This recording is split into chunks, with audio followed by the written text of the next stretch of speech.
The Lucy Show, starring Lucille Ball.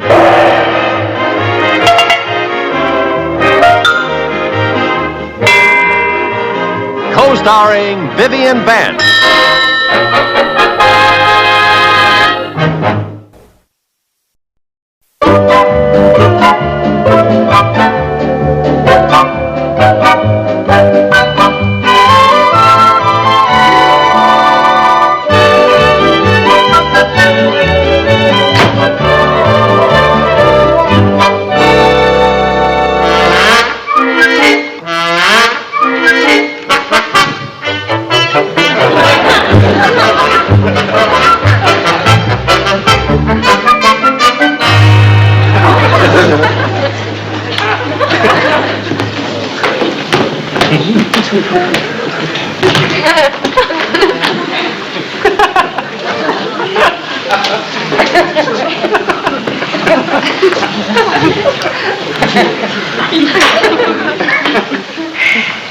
Lucy! Do you mind if I ask what you're doing?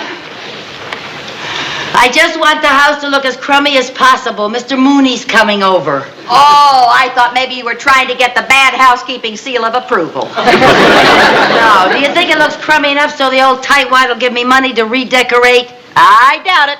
To get Mr. Mooney to dip into your trust fund, you'll have to set fire to the drapes. Whoa, that's an idea. Oh, come now. What started this redecorating kick? Well, I just decided to take a look at this living room. You know, like I was seeing it for the first time. And may I say, blash. Well, I thought it looked fine until you started pulling it apart. Well, I'm so sick of this color scheme. And how did you ever talk me into buying a purple chair? Well, now it was kind of chic at the time. But it's such a purple. Yeah, now that you mention it, it is pretty purpley. Well, boy, it's gotta go. Say, if you want the place to look crummy, don't forget about the cigarette burns. Ooh, that's a good idea. Let's uncover all of them. Okay. Yeah. Hey, there's a new one. When did we get that one? Last Saturday night when Eddie brought me home from the movies. He was kissing me goodnight and he missed the ashtray with his cigar. Boy, Eddie's a sloppy smoker. Yeah, but he's a neat kisser. Well, let's see now. I'm going to have the chair and the ottoman upholstered, and I'm going to have the springs fixed. What's the matter with the springs? Don't you remember? Here's where the kids landed when they were trying out their parachute jumping. That's why we put the board in here. I forgot all about that. And I want a new lampshade, and I want to have the table refinished. That should come to about $200. Yeah, about 200. And then the new wall-to-wall carpeting, that should be another 500, don't you think? New carpeting? There's nothing the matter with this carpet, Lucy. You'll never get Mr. Mooney to go for $700. If I were you, I'd settle for the 200. That's exactly what I plan to do. Oh, you are a sly one, girl. Mr. Mooney. Yeah? Here, take that. Yeah. Ooh, I wish I could make this place crummier. Oh, I know. Here, hide this. Yeah?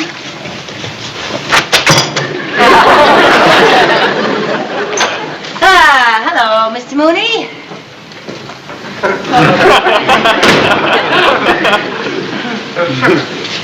How much are you overdrawn at the bank? I am not overdrawn at the bank. How much advance do you want on next month's allowance? I don't want any advance. I must be in the wrong house. What do you want? Well, why don't you sit down and we'll talk about it? Why should I sit down? I can say no standing up. Now, Mr. Mooney, you're not nearly as grouchy as you pretend to be. Oh, yes, I am.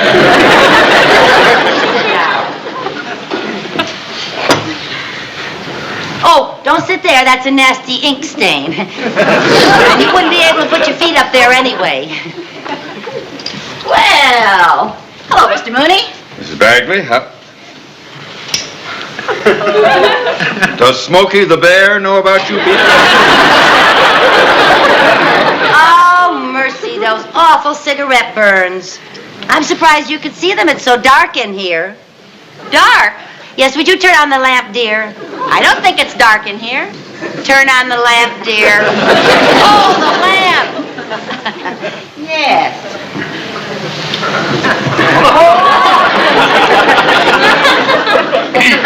Won't you sit down and relax?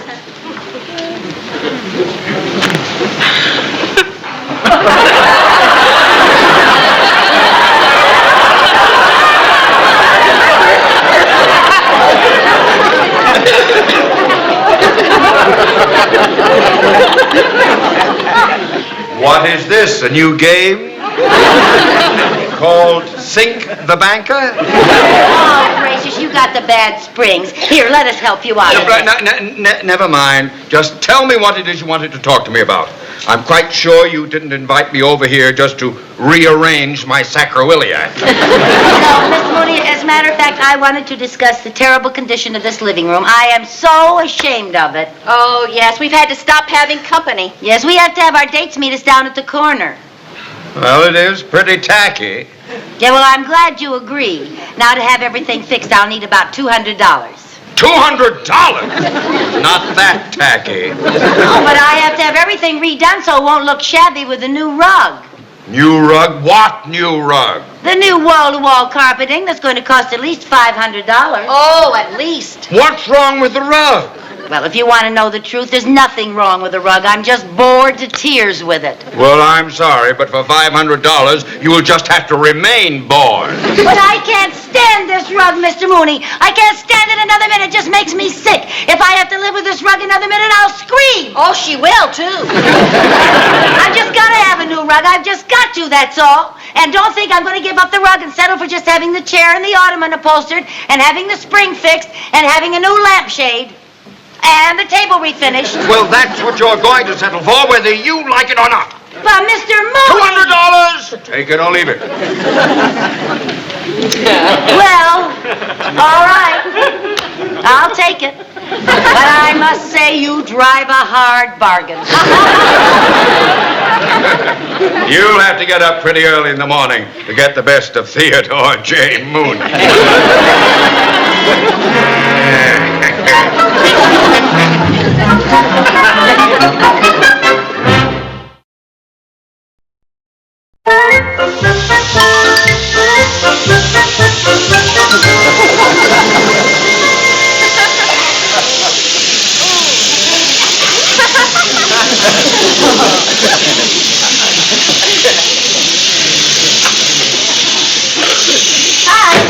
Hi, girl. May I ask what you are doing? I'm spraying the sofa. What? I am spraying the sofa. I thought you were going to send it out and have it reupholstered. No, I got a whole new idea. I found it in the magazine Young Moderns. How did you get hold of a copy of Young Moderns? I lied about my age. Anyway, I saw this ad in the magazine. It was all about upholstering and spraying furniture. And, you know, with the money we save by doing it ourselves, we can both get new outfits. New outfits. Yeah. Oh, I'm for that. Lucy? Yeah? Shouldn't you be doing that outside? Oh, no, the girl in the ad was spraying all her furniture right in her living room, and she didn't spill a drop. And she was wearing a yellow satin evening gown. Why don't you go change your clothes and help me, honey? I'll do that.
mind now. This darn paint spray is broken.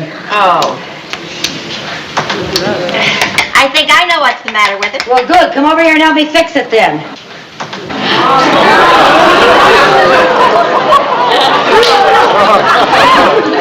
This always helps.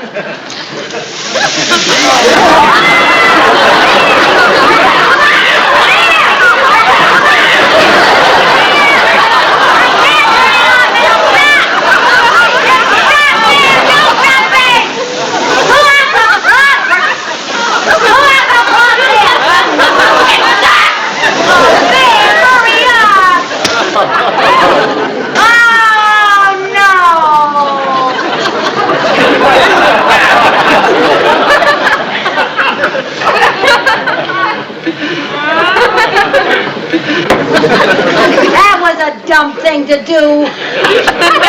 I thought it wouldn't work because it wasn't plugged in. Look at this mess. Yeah. Well, I guess we better get busy and watch the walls and the drapes, huh? For your information, this paint does not wash off. It doesn't. No, it doesn't. Now we're going to have to paint all the walls and buy new draperies. And there goes our new outfits. Our new outfits?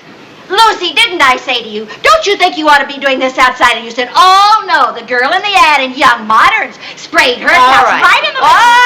Okay, Viv, never mind that. We got a lot of work to do now. Don't just stand there. Why didn't you change into your work clothes? I couldn't find my yellow satin dress. It isn't plugged in. It isn't plugged in.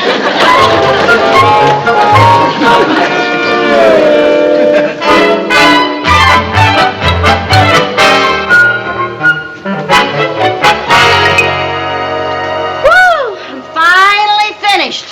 I didn't know painting was such hard work. Neither did I. Honestly, I don't know how Picasso does it. He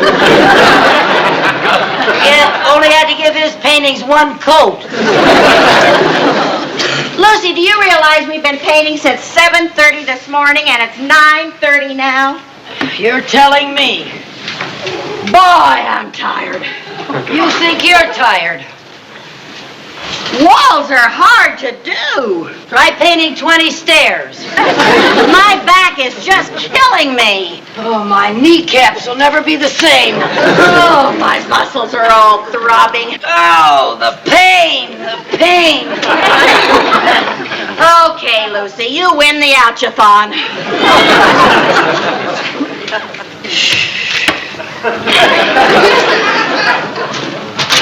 Anyway, it was all worth it. Doesn't it look beautiful? I'll tell you in the morning when my eyes are open wider.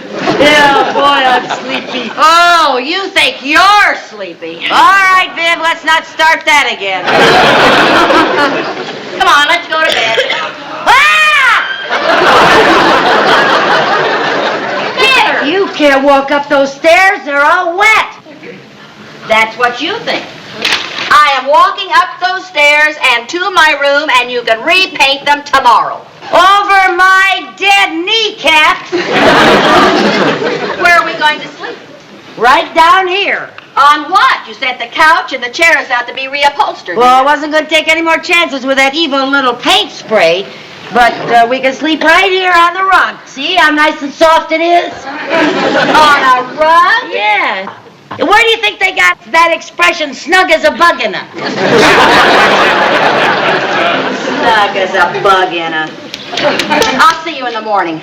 Where you going? I'm going to go out in the garage and sleep in the car. That's a good idea. I'll go with you. Okay. Oh, boy. Ooh, oh, wait a second. I got to get us some blankets.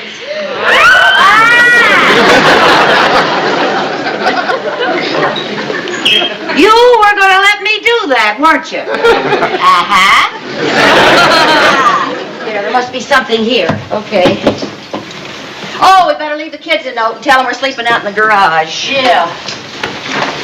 Oh, and tell them to be sure and not come downstairs in the middle of the night or they'll ruin the paint.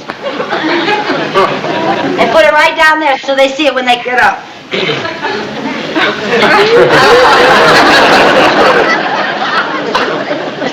I guess I've been inhaling too many paint fumes.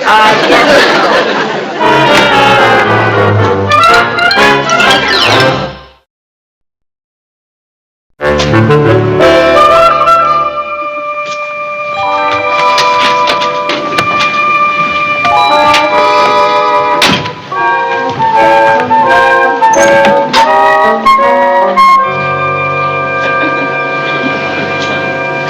come you get to sleep in the back seat? Because there's a steering wheel in front. How come I'm stuck with a steering wheel? This happens to be my car, remember? Well, this happens to be my garage, remember? Okay, I'll sleep in my car and you sleep in your garage.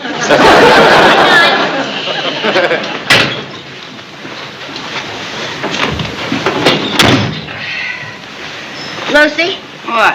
why don't you close the garage doors? It'll make it warmer. Oh, those old warped things haven't closed in years. Oh.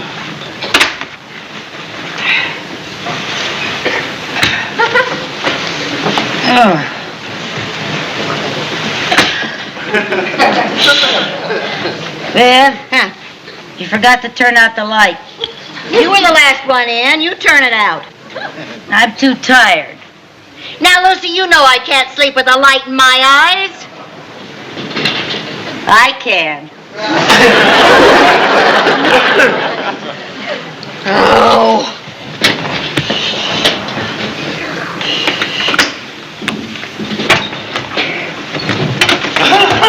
Oh, now that was a sneaky trick.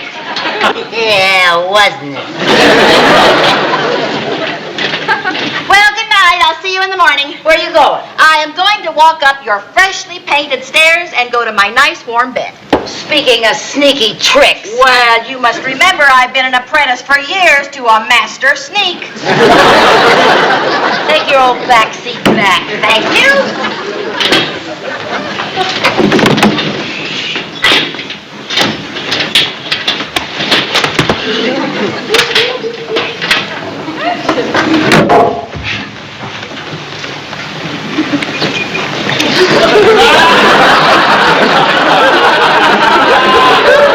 You know you just hit me on the head with that door. Well, you shouldn't have had your head there.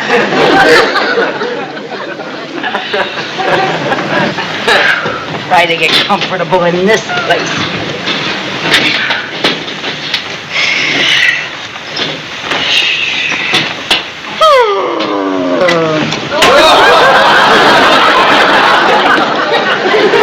You brought up in a barn. Oh. Viv, I'm freezing. So am I.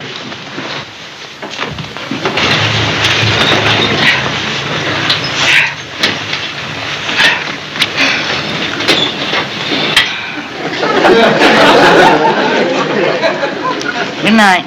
Good night. Hey, why didn't I think of this before? What are you doing? I started the motor so I could turn on the heater. Oh, that's a good idea. Oh, I'm sleeping. Good night. Good night.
I can't stand purple. Holy cow! So that's what the crash was! Mother, what happened? Well, we had a little accident. Talk about you women drivers! Sherman, honey, look at my car and see if there's a dent in it. Yeah, there's a big one right here. Oh, that's been there for 3 years. It was not there. Okay. It wasn't there until you... What's that? Who's that? Mr. Mooney! I've got to use your telephone. There's been a terrible accident in the neighborhood. I was driving by. Good evening. I heard this crash.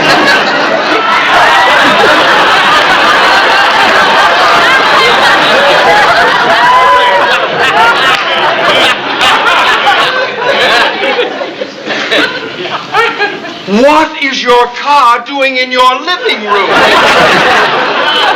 Well, Yeah, where were you going at this time of night? Why were you both in the back seat? Who the heck was driving? well, those are all good questions, aren't they, Viv? Oh, splendid question. Yeah, and we want to answer them as soon as we can, but first I'd like to ask Mr. Mooney something. What's that? Well, what shape do you think we should make our swimming pool? Rectangular or kidney shape? Well, I favor the conventional rectangular pool myself. Yeah, me too. Yeah. Your swimming pool! Mr. Mooney, don't tell me I can't put one in. I just gotta have one. And don't think that you're going to get me to settle for just putting in a whole new wall. Because I have got to have a swimming pool. And then you have to pay for my car, you It'll be a wonderful place for the children next summer. And remember President Kennedy's fitness program and how he feels about people getting lots of exercise. And he wants people to walk, and he wants people to swim, and he wants people to be in very good shape.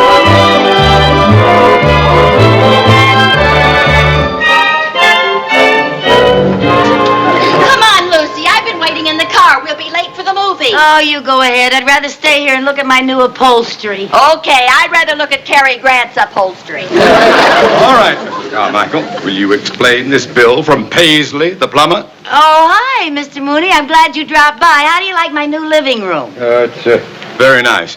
But would you mind telling me why repairs to a wall and the reupholstery of some furniture involves a plumbing bill for $285? Well, it's kind of a long story. Well, I have plenty of time. Give him the condensed version, Lucy. I don't like to keep Cary waiting. Well, it all started because we wanted to hang that picture on that wall over there. What are those shutters doing there? Well, I was getting to that. You see, I didn't want to make a big hole in the plaster. So I took a hammer, a very little hammer, and ever so gently tapped on the wall to find a 2x4 so I could put a nail in it. And, well, by George, I hit the wall, made a big hole anyway. Anyway, we put in the pass-through, and then we discovered that when the shutters were open, you could look right from our smart new living room into our tacky, old-fashioned kitchen. So there was only one thing to do. Well, I see you got rid of the wood-burning stove and the pump handle. Oh, Mr. Mooney. Yeah, so that's what the plumbing bill is all about. Okay, Viv, let's go to the movie. Let me get one point clear.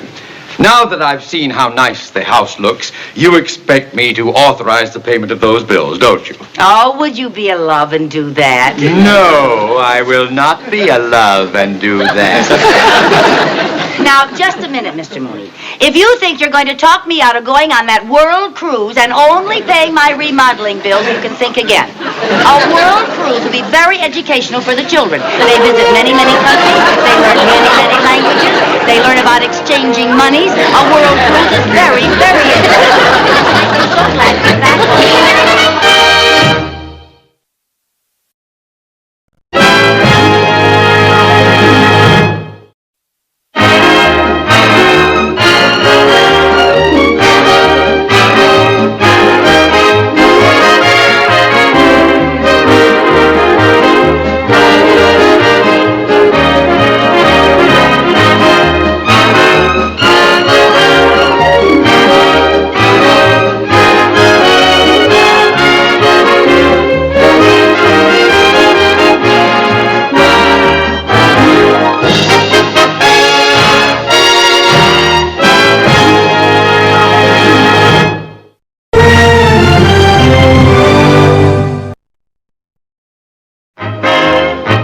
The Lucy Show, starring Lucille Ball.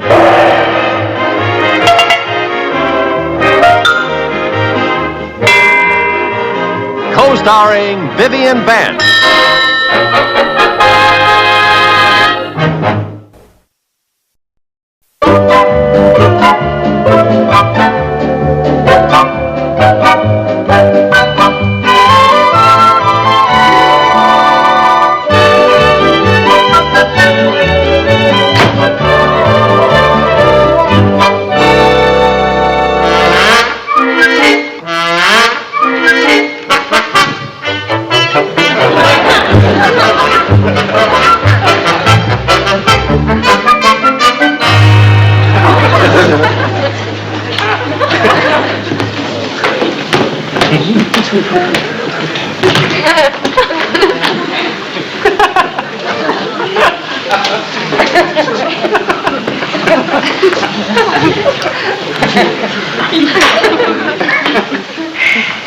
Lucy.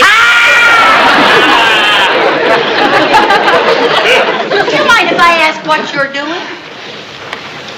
I just want the house to look as crummy as possible. Mr. Mooney's coming over. Oh, I thought maybe you were trying to get the bad housekeeping seal of approval. No, do you think it looks crummy enough so the old tightwad will give me money to redecorate? I doubt it. To get Mr. Mooney to dip into your trust fund, you'll have to set fire to the drapes. Whoa, that's an idea. Oh, come now. What started this redecorating kick? Well, I just decided to take a look at this living room. You know, like I was seeing it for the first time. And may I say, blah. Well, I thought it looked fine until you started pulling it apart. Well, I'm so sick of this color scheme. And how did you ever talk me into buying a purple chair? Well, now it was kind of chic at the time. But it's such a purple. Yeah, now that you mention it, it is pretty purpley. Well, boy, it's gotta go. Say, if you want the place to look crummy, don't forget about the cigarette burns. Ooh, that's a good idea. Let's uncover all of them. Okay. Yeah. Hey, there's a new one. When did we get that one? Last Saturday night when Eddie brought me home from the movies.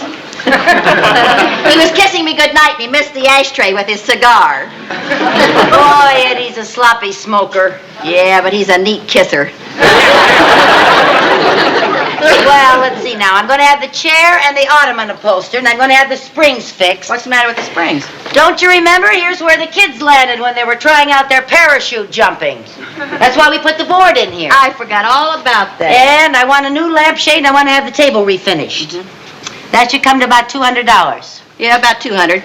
And then the new wall-to-wall carpeting, that should be another 500, don't you think? New carpeting? There's nothing the matter with this carpet, Lucy. You'll never get Mr. Mooney to go for $700. If I were you, I'd settle for the 200. That's exactly what I plan to do. Oh, you are a sly one, girl. Mr. Mooney. Yeah? Here, take that. Yeah. Ooh, I wish I could make this place crummier. Oh, I know. Here, hide this. Yeah?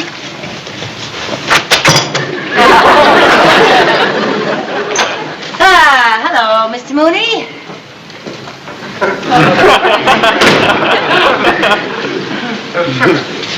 How much are you overdrawn at the bank? I am not overdrawn at the bank. How much advance do you want on next month's allowance? I don't want any advance. I must be in the wrong house. What do you want? Well, why don't you sit down and we'll talk about it? Why should I sit down? I can say no standing up. Now, Mr. Mooney, you're not nearly as grouchy as you pretend to be. Oh, yes, I am.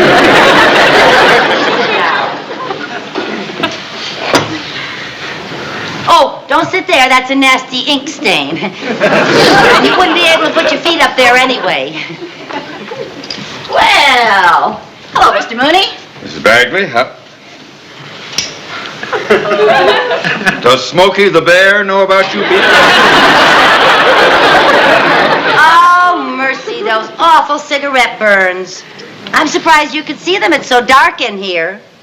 Dark? Yes, would you turn on the lamp, dear? I don't think it's dark in here. Turn on the lamp, dear.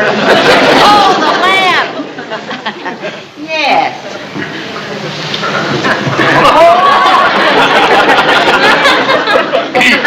Won't you sit down and relax?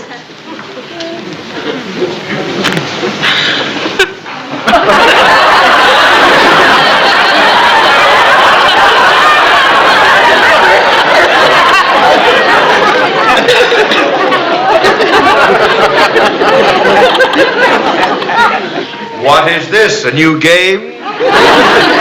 Called Sink the Banker? Oh, gracious, you got the bad springs. Here, let us help you out. Never mind. Just tell me what it is you wanted to talk to me about. I'm quite sure you didn't invite me over here just to rearrange my sacroiliac. No, Miss Mooney, as a matter of fact, I wanted to discuss the terrible condition of this living room. I am so ashamed of it. Oh, yes, we've had to stop having company. Yes, we have to have our dates meet us down at the corner. Well, it is pretty tacky. Yeah, well, I'm glad you agree. Now, to have everything fixed, I'll need about $200. $200? Not that tacky. Oh, but I have to have everything redone so it won't look shabby with the new rug. New rug? What new rug? The new wall-to-wall carpeting that's going to cost at least $500. Oh, at least. What's wrong with the rug? Well, if you want to know the truth, there's nothing wrong with the rug. I'm just bored to tears with it. Well, I'm sorry, but for $500, you will just have to remain bored. But I can't stand this rug, Mr. Mooney. I can't stand it another minute. It just makes me sick. If I have to live with this rug another minute, I'll scream. Oh, she will, too. I've just got to have a new rug. I've just got to, that's all. And don't think I'm going to give up the rug and settle for just having the chair and the ottoman upholstered and having the spring fixed and having a new lampshade. And the table refinished. Well, that's what you're going to settle for, whether you like it or not. But Mr. Mooney... $200! Take it or leave it. Well, all right. I'll take it. But I must say you drive a hard bargain. You'll have to get up pretty early in the morning to get the best of Theodore J. Mooney.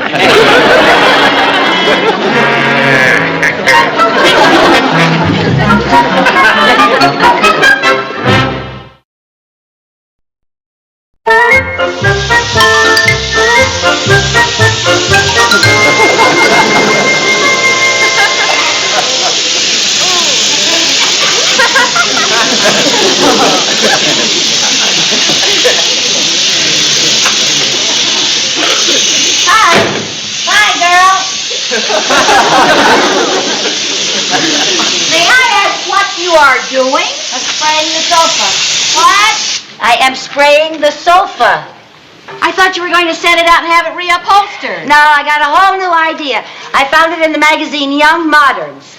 How did you get hold of a copy of Young Moderns? I lied about my age. Anyway, I saw this ad in the magazine. It was all about upholstering and spraying furniture. And, you know, with the money we save by doing it ourselves, we can both get new outfits. New outfits? Oh, I'm for that. Lucy? Yeah? Shouldn't you be doing that outside? Oh, no, the girl in the ad was spraying all her furniture right in her living room, and she didn't spill a drop. And she was wearing a yellow satin evening gown. Why don't you go change your clothes and help me, honey? I'll do that.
Oh, this darn paint spray is broken.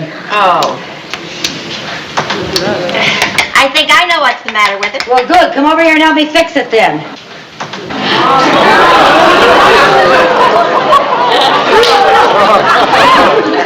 This always helps.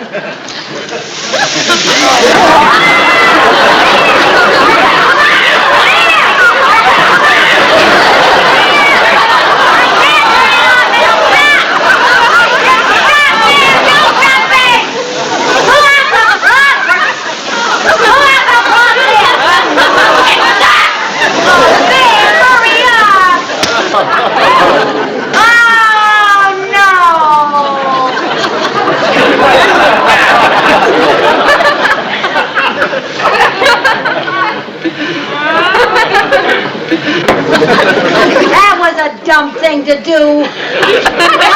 I thought it wouldn't work because it wasn't plugged in. Look at this mess. Yeah.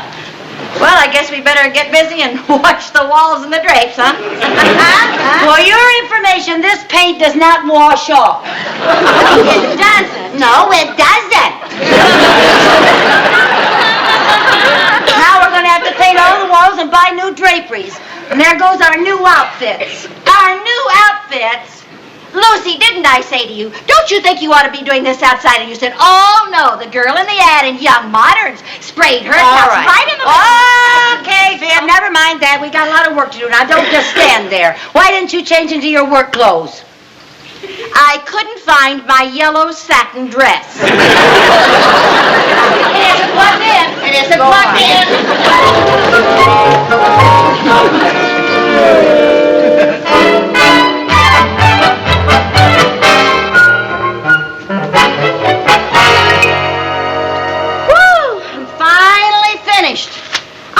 Painting was such hard work. Neither did I. Honestly, I don't know how Picasso does it.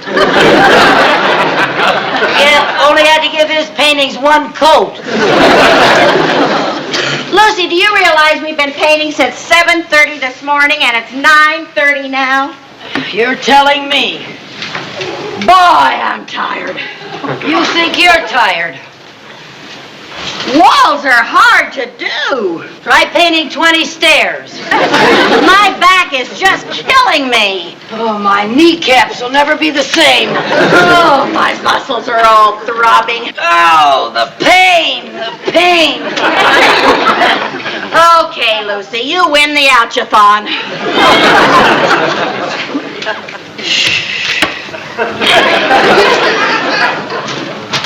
Anyway, it was all worth it. Doesn't it look beautiful? I'll tell you in the morning when my eyes are open wider. Yeah, boy, I'm sleepy. Oh, you think you're sleepy. All right, Viv, let's not start that again. Come on, let's go to bed. Ah! You can't walk up those stairs. They're all wet.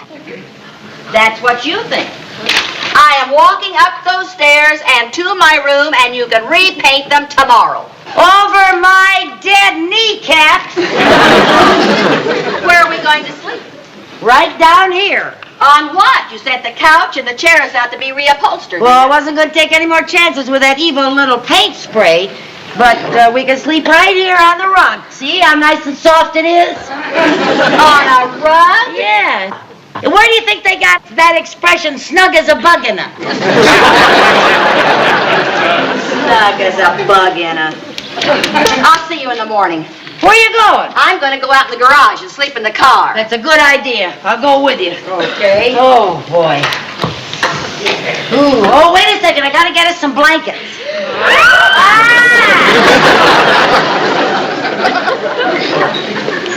You were going to let me do that, weren't you? Uh-huh. There must be something here. Okay. Oh, we better leave the kids a note and tell them we're sleeping out in the garage. Yeah. Oh, and tell them to be sure and not come downstairs in the middle of the night or they'll ruin the paint. And put it right down there so they see it when they get up.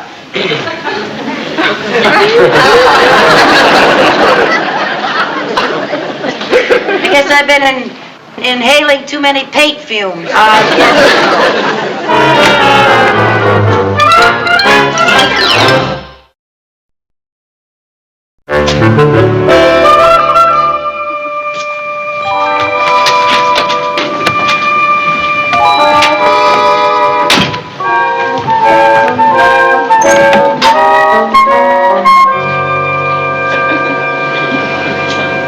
How come you get to sleep in the back seat? Because there's a steering wheel in front.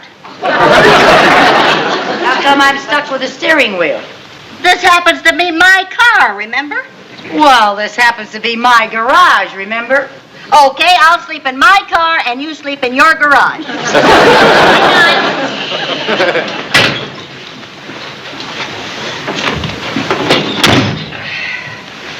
Lucy? What?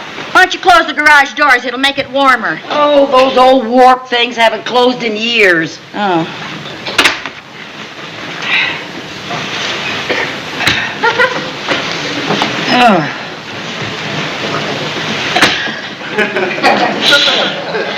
Viv, Huh. you forgot to turn out the light. You were the last one in. You turn it out. I'm too tired.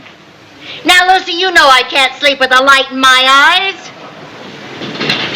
I can.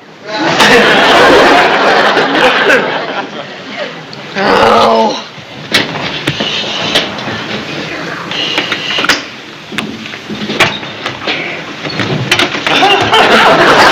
Oh, now that was a sneaky trick. Yeah, wasn't it? Well, good night. I'll see you in the morning. Where are you going? I am going to walk up your freshly painted stairs and go to my nice warm bed. Speaking of sneaky tricks. Well, you must remember I've been an apprentice for years to a master sneak. Take your old back seat back. Thank you.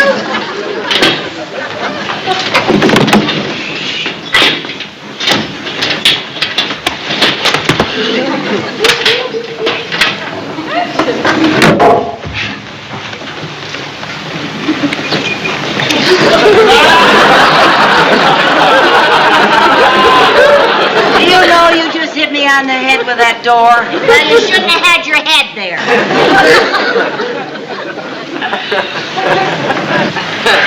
Try to get comfortable in this place.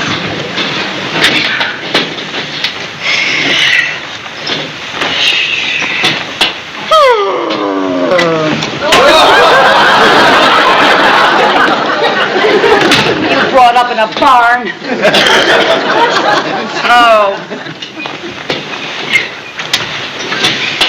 Viv, I'm freezing. So am I.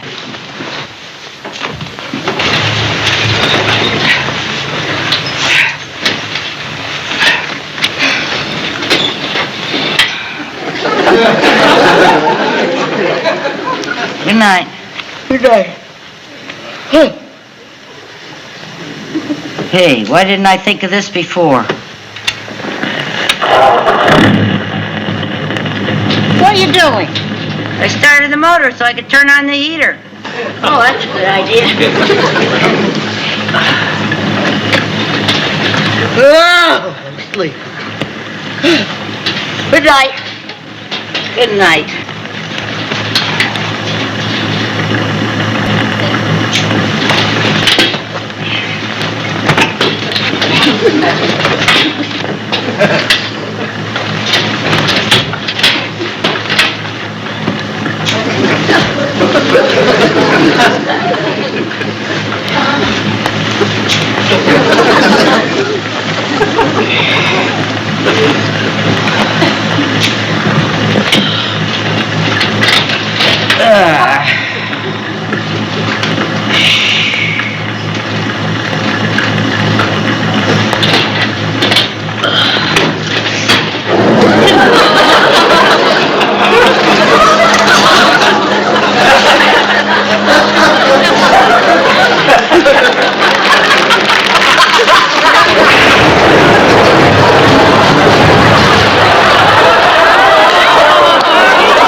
because I can't stand purple. Holy cow! So that's what the crash was! Mother, what happened? Well, we had a little accident. Talk about you women drivers! Sherman, honey, look at my car and see if there's a dent in it. Yeah, there's a big one right here. Oh, that's been there for 3 years. It was not there. Okay. It wasn't there until you... What's that? Who's that? Mr. Mooney! I've got to use your telephone. There's been a terrible accident in the neighborhood. I was driving by. Good evening. I heard this crash.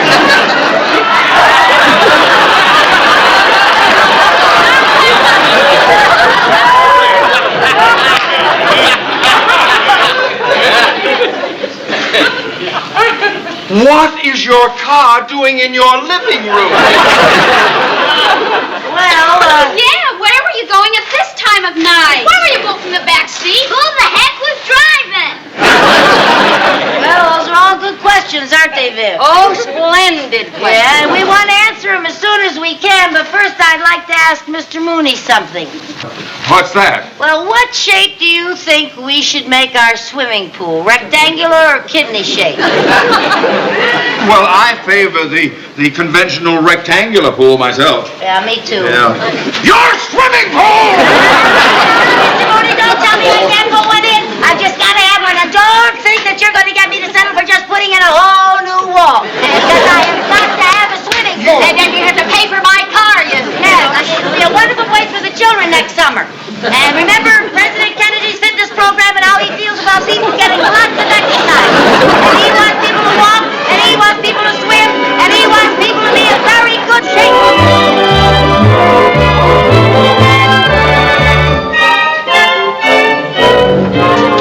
Come on, Lucy. I've been waiting in the car. We'll be late for the movie. Oh, you go ahead. I'd rather stay here and look at my new upholstery. Okay, I'd rather look at Cary Grant's upholstery. All right, Mr. Carmichael. Will you explain this bill from Paisley, the plumber? Oh, hi, Mr. Mooney. I'm glad you dropped by. How do you like my new living room? It's very nice. But would you mind telling me why repairs to a wall and the reupholstery of some furniture involves a plumbing bill for $285? Well, it's kind of a long story. Well, I have plenty of time. Give him the condensed version, Lucy. I don't like to keep Cary waiting.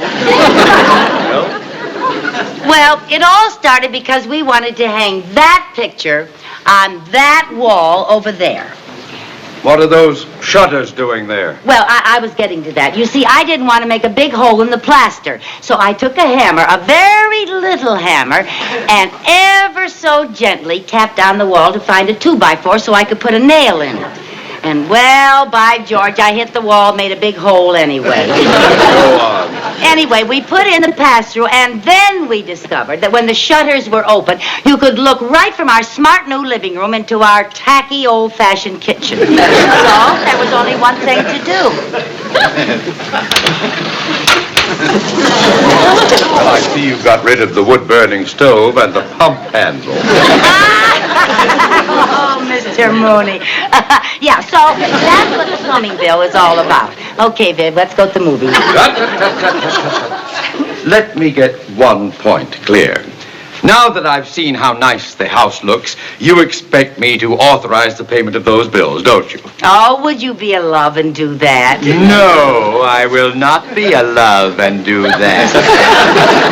Now, just a minute, Mr. Mooney. If you think you're going to talk me out of going on that world cruise and only paying my remodeling bills, you can think again. A world cruise will be very educational for the children. They visit many, many countries. They learn many, many languages. They learn about exchanging monies. A world cruise is very, very interesting. I'm so glad you're back.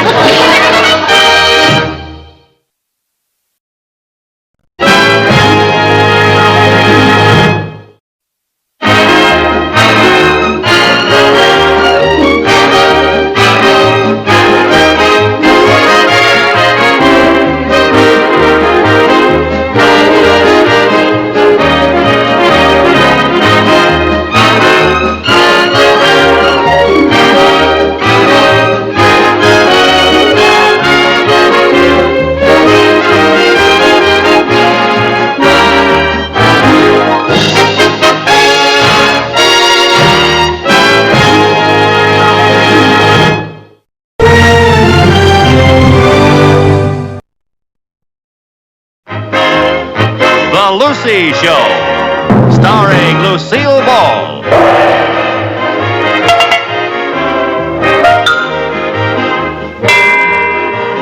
Co-starring Vivian Vance.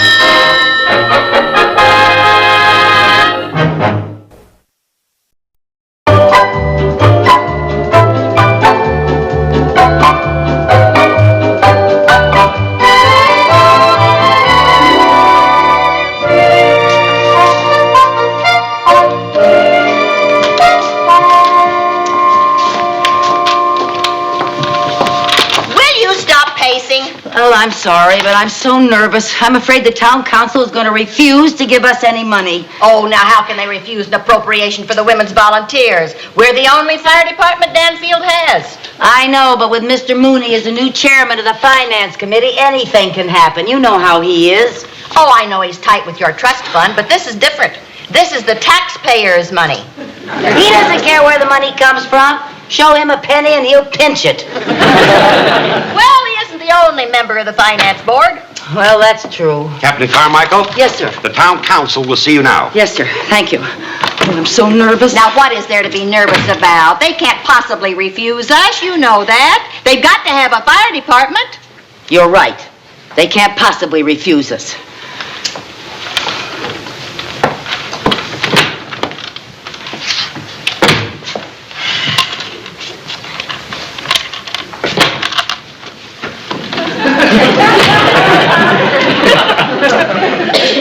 They did. They turned us down? In 4 words. I said hello, they said no, I said why, they said goodbye. And so we bid a fond farewell to the Women's Volunteer Fire Department of Danfield. I just don't understand it. They can't get along without a fire department. No. Well, I'm not giving up without a fight, I'll tell you that. Gentlemen, I think that was a very good meeting. Yeah, we can get it. Boo!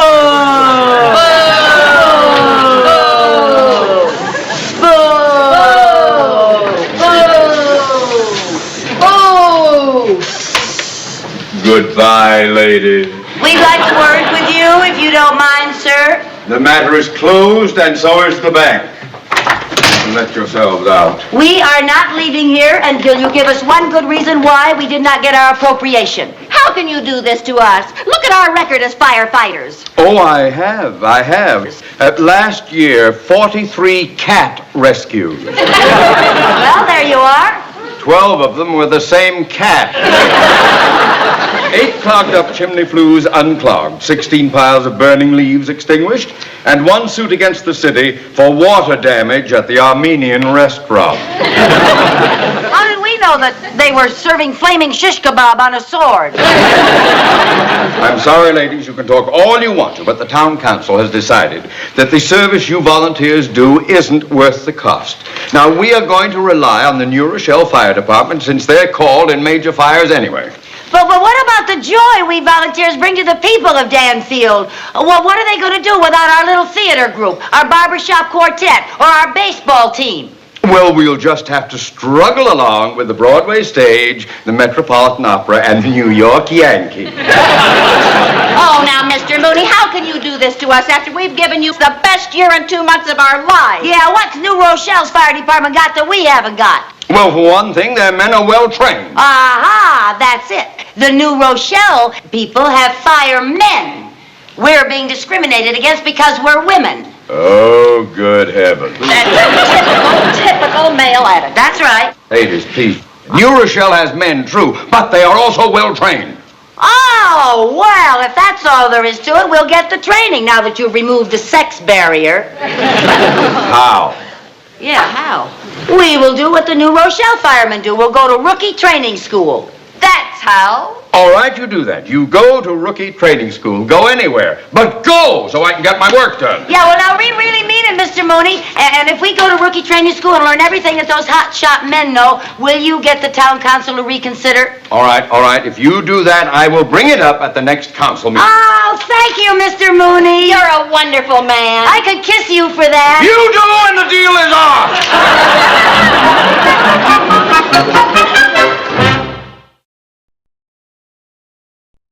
2, 3, 4, up, 2, 3, 4, up, 2, 3, 4, up, 2, 3, 4, up, 2, 2, 3, 4. Up, 2, 3, 4. Company, halt. 1, 2. Left face.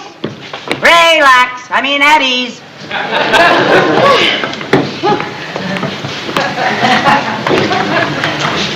Now, ladies, you have seen the rookie training film. Yes, sir. Let's practice a few of the things we saw. First, we'll try the fireman's carry. The larger women pick up the smaller ones.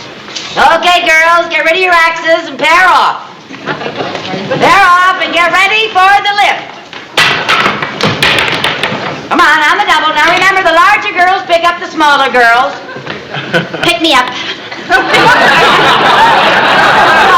come now. You're taller than I am. Captain Burke, What's the trouble, Captain Carmichael? when you said larger, did you mean up and down or back and forth? It doesn't really matter, Captain. Okay. Ready? Lift.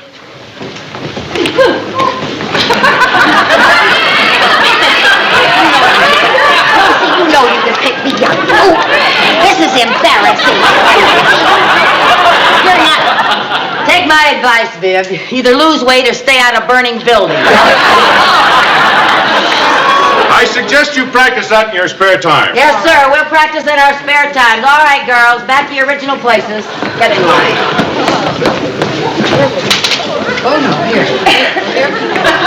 Of course, if someone in a burning building is injured and we can't use the fireman's carry, we use this stretcher, strapping the person in securely. Say, that's very good. Our company will have to get one of those. Say, I could have used one of those last summer when I put up those 32 quarts of preserves. For what? It'd be wonderful for straining raspberries. Get back in line, Mary. Just stay back there. All right, may I have your attention over here? All right, over here, girls. Over here, on the double. Come on. Keep up with the captain. As you no doubt know, this is a battering ram Oh, yes, this is a battering ram. for breaking through a wall or a heavy door. Oh, I've heard about those. Yeah, we're going to have to get one of those, too. Now, 2 men usually handle this, but you'd better use 4 women. Please, anything a man can do, we can do. All right, where do you want it? Bring it right over here, Captain. All right, Bagley, take the other end. Ready? Okay, let's go. Why didn't you pick up your end? Oh, come now. All right, 2 volunteers on the double. All right, get over there, Bagley. Oh, All right, that ladies. is a heavy thing. Line it up right here. Okay, where? Right in here. All right, in this girls, area. up we go. Line up with me. Okay, we got it. Now, assume there's a wall here. Yes, sir. As a team, you swing the battering ram. 1 and 2 and 3 and into the wall. Yes, sir. Take it over, Captain. Okay, here we go. 1 and 2 and 3 and...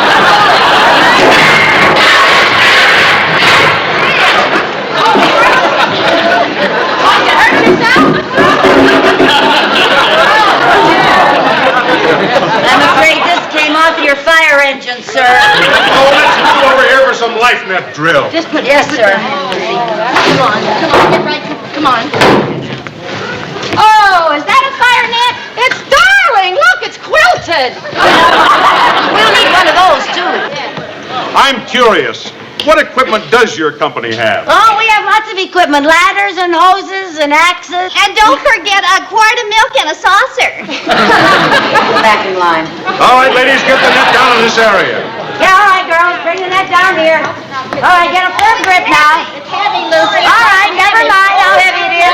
Just get a firm grip and bring it down here. Okay, everybody got it? Okay, Captain, we're ready. Now, as you saw in the film, when someone jumps from a building, your captain will direct you into getting the net into the proper position to catch the person.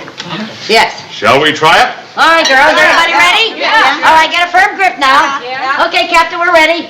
All set, Charlie? Okay! Take over, Captain Carmichael. Okay, watch me, girls, for instruction on which way to go. All right, don't panic, sir. We'll save you. Okay, Charlie, go! Quick, girls, move to your left. Left. Left.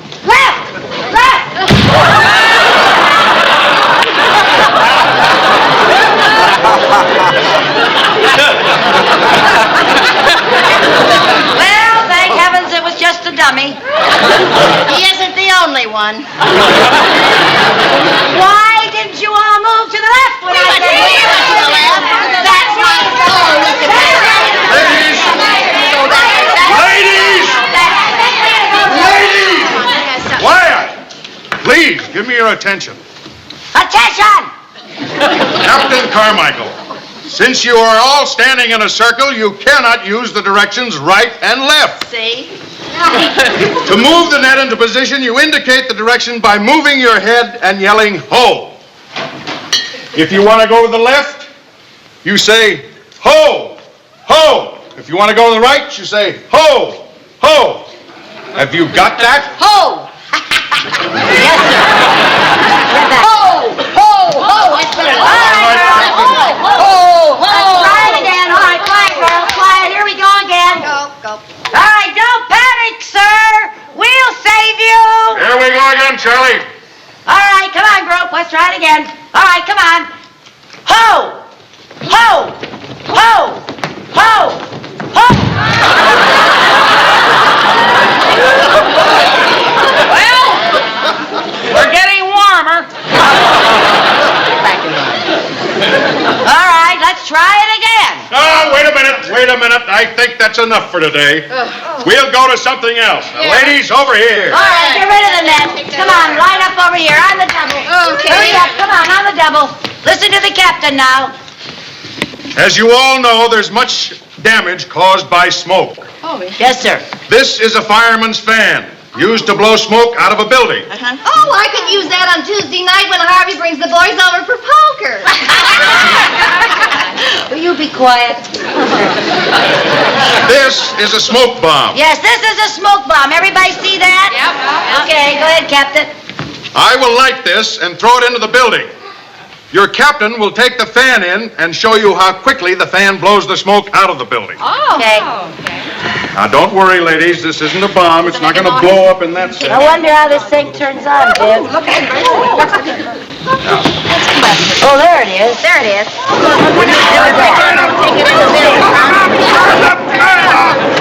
that thing off! Turn it off, Lucy. Turn it off. Turn that thing off! Yes, sir, I did, sir. I'm sorry, sir. Well, ladies, you've seen how the fan blows the smoke. Let's try a little ladder drill. Oh, we'll be good at that. You wait. All right, over by the ladder. We're going to have to get one of these, too. And if there's no fire, I get dibs on it for Tuesday night. Okay, here we are.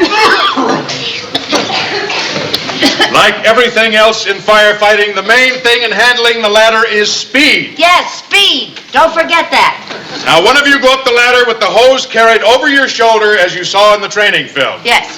And the other stay on the ground, connecting the hose, feeding it out to the one on the ladder. All right, I'll go up the ladder and you feed me the hose, Bagley. Yes, sir. I'll time you. All right. All right. On your mark, get set, go!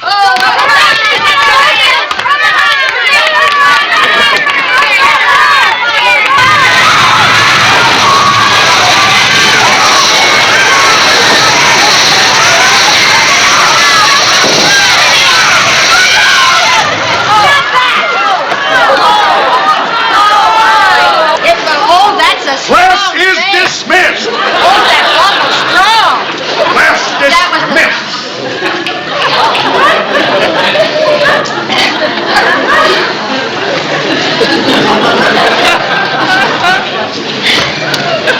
Lucy, you didn't wait till I connected it.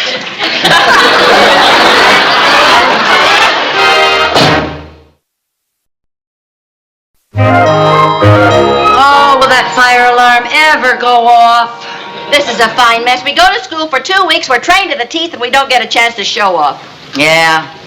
There it is! That's it! That's the fire! Now we can show what we've learned! That's it! Now we're gonna get some more fire! Hurry up, don't talk so much, just hurry up. Hold it! Hold it! What's the matter? When are we ever going to learn to tell the difference between the fire alarm and the noon whistle at the glove factory? Oh, dear. Where's a good fire when you need one?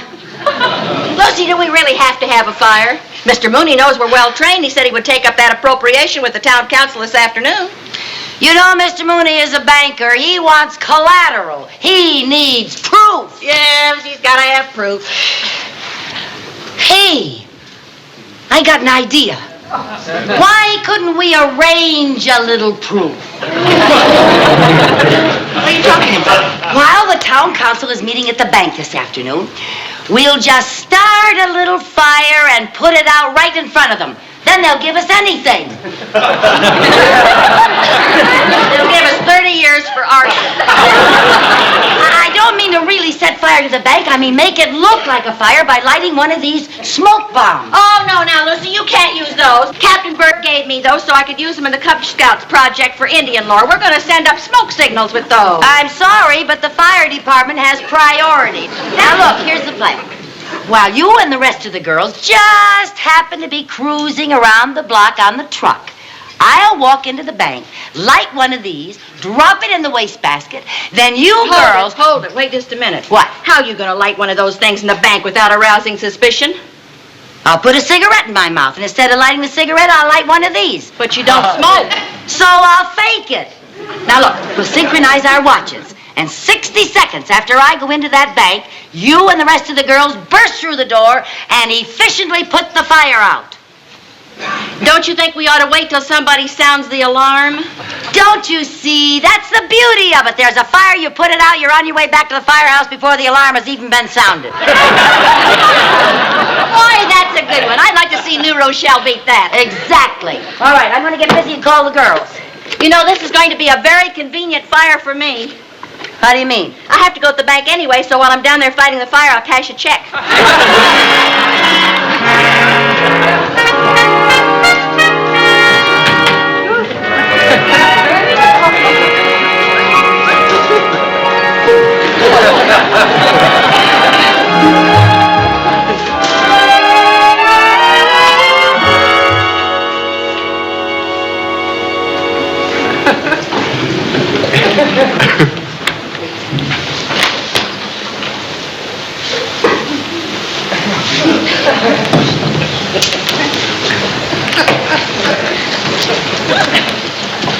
Mrs. Carmichael? Oh, hi, Albert. What have you been up to? Well, why do you say that? Well, I haven't seen you around the bank lately, and I wondered how you'd been. Oh, I've been fine. Well, nice to see you in the bank again. Yeah, it was nice to be in the bank again.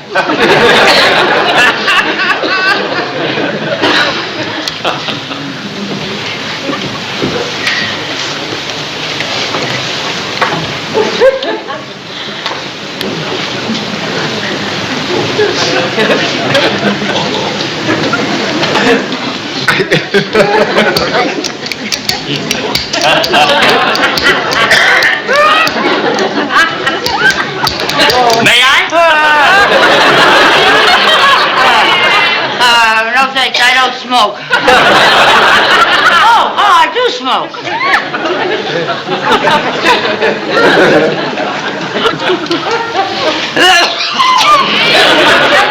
That's what I get for switching brands. Thank you.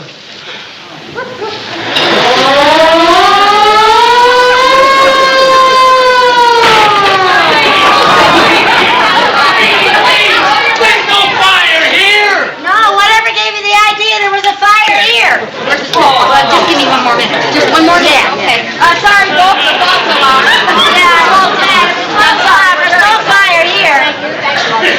All right.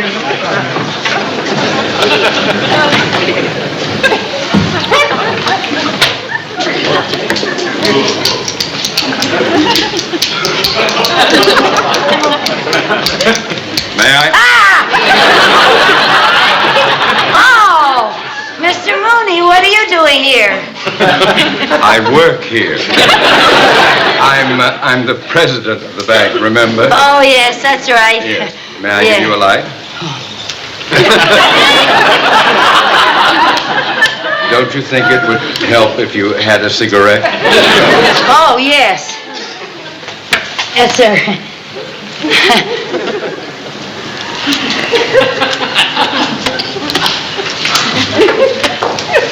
Thank you. Excuse me, I have to get some papers, get back to that meeting.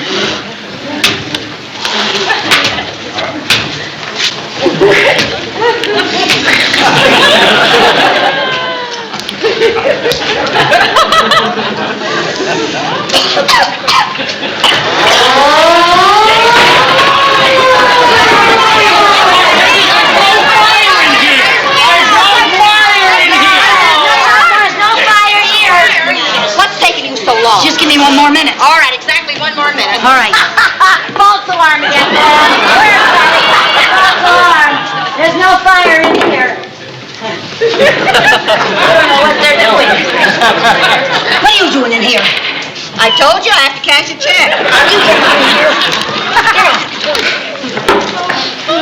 Officer, thank you.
A good bank president goes down with his vote.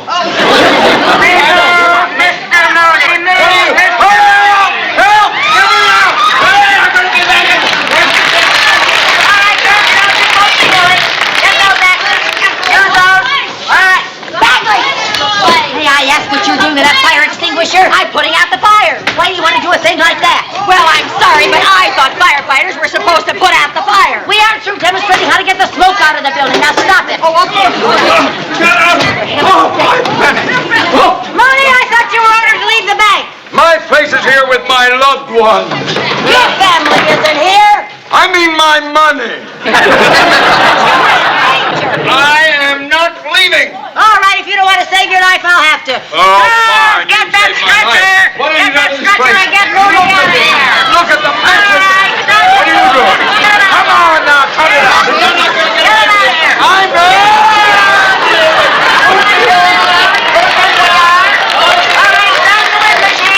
Turn on that one back in the color stage. Yeah, and you turn on the other one. Okay, now, let's put out those raging flames. Come on, Biff. Put out the smoke box.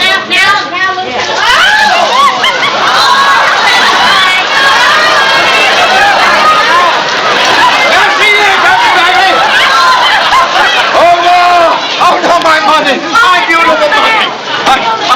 Mr. Mooney, I'm sorry about your beautiful money, but don't worry, we'll get it all back. Oh. The big thing is the fire's out, your bank is safe, thanks to the Danfield Women's Volunteer Fire Department. Yeah, you miserable. Well, now, did we get the appropriation? The appropriation? Yes, sir. We okayed that before the fire started.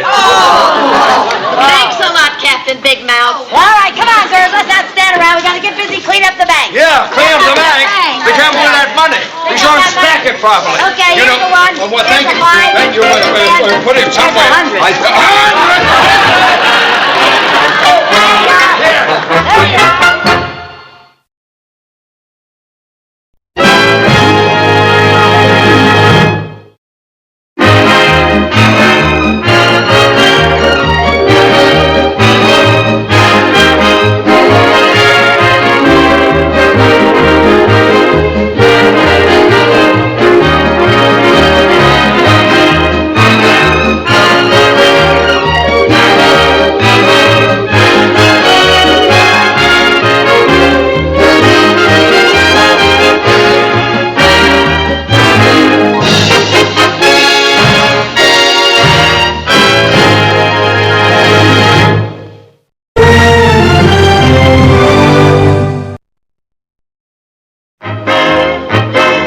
Lucy Show, starring Lucille Ball.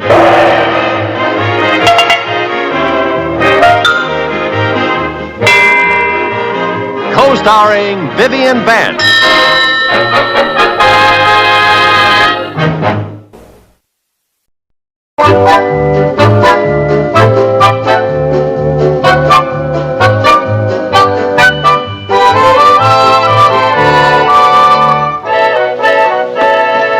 Finished with that name tag, Viv? All finished, the last one. Okay, thanks. Let's see now. I have pajamas, handkerchiefs, socks, T-shirts, sweater. Give me that tennis racket there. I think I have everything. For heaven's sake, Lucy, are you sure Jerry needs all this stuff? Well, now, it's not my fault. The military academy gave me a list of everything that he would need, and this is it. Help me close this, will you, honey? Okay. Tuck it in all around the side there. Maybe it'd help if we took out the tennis racket. It might help if you took out my hand. Oh. Boy, that's smart. Oh, Lucy, I'm sorry. Oh, that's all right. Oh, there's so much stuff. I know. Well, I'm going to have to rearrange Hi. it a bit. Hi there, darling. Hi, sweetheart. Did you say goodbye to all your little friends at the drugstore? What a farewell blast. Oh, a blast, huh? Amy bought me a soda. Oh, well, that was a grand gesture. Big deal, one soda, 2 straws. Now, Jerry, I hope you shared 50-50 with Amy. Well, I'm afraid I drank most of it. Oh, honey. I couldn't help it. I'm the fastest straw in the West.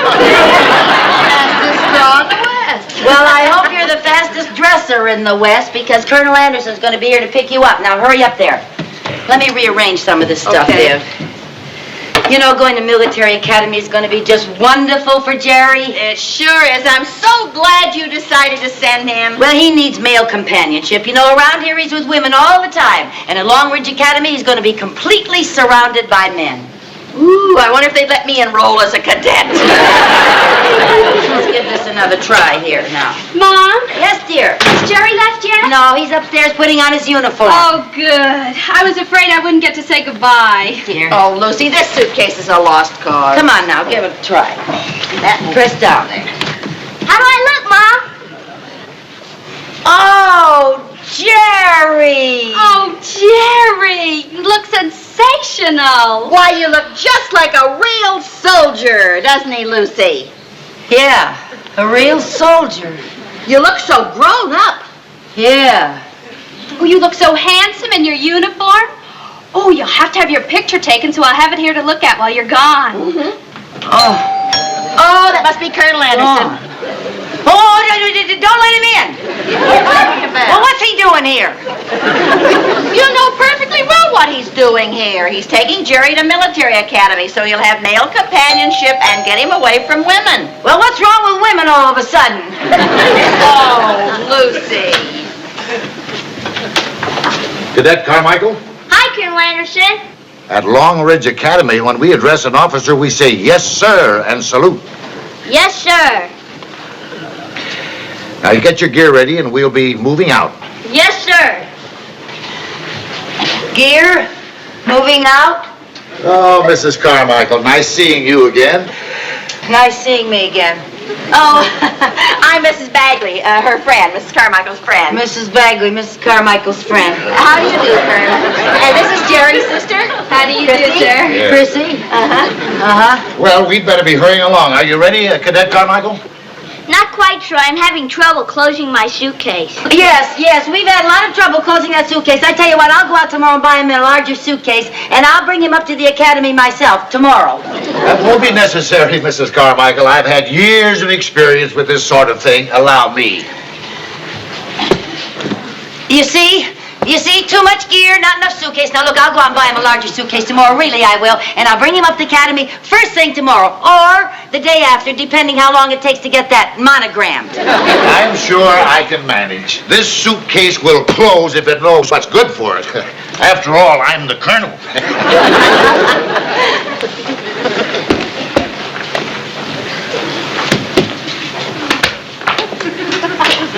Mission accomplished. Well, now, that's using your head. But I right, Cadet Carmichael. We're ready now. Yes, sir. Goodbye, honey. Bye, Mom, sir. Oh, look, dear. Be sure and wash behind your teeth and brush your ears. And be a good boy, mind the Colonel. I'm sure he'll be fine. Yeah, and honey, I'll be up to see you in a few days. Mrs. Carmichael, we have a rule at the academy. No parents are allowed to visit the new cadets for the first 2 weeks. For 2 weeks? That's 14 days. I'm aware of that. It was all in the brochure we sent you about the academy. Well, I'm afraid I missed that. Well, for long years of experience, we have learned that our policy is beneficial both for the child and the parent during the cadet's orientation period. Well, shall we go, Cadet? Yes, sir. Honey, don't forget to write now, and I'll be up to see you in 2 weeks. 1 minute after midnight. Wait a minute. I forgot. Here's some postcards, honey. They're all stamped and addressed, and you write me twice a day. The minute you get up before you go to bed at night. Have a wonderful time, Jerry. Goodbye, honey.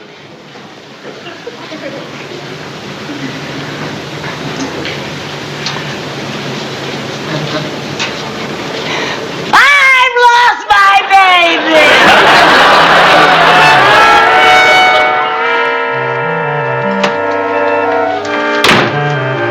Oh, dear. No mail from Jerry. I thought sure I'd get a postcard. Lucy just left yesterday afternoon. There's no way he could have sent you one unless he mailed it on his way out of town. Well, I just want to know if he got there safely. There's a lot of traffic on that road, you know. With Colonel Anderson in charge, he don't have a thing to worry about. If traffic gets too heavy, he'll sit on it. Dear. I know what I'm going to do. What are you going to do? I don't know why I didn't think of this before. I'll call him. Oh. Hello? Hello, this is Mrs. Carmichael. May I speak to my son, Jerry, please? Pardon? Well, yes, I knew it was against the rules to visit them for the first 2 weeks, but I never dreamed you weren't allowed to speak to them on the phone. Hello? Hello? I guess they got another call. Against the rules, huh? Apparently. They sure have a lot of rules around there. Colonel Anderson runs it like it was a jail or something. You'd think they'd give a little boy one call to his mother. I know a way to get to talk to him.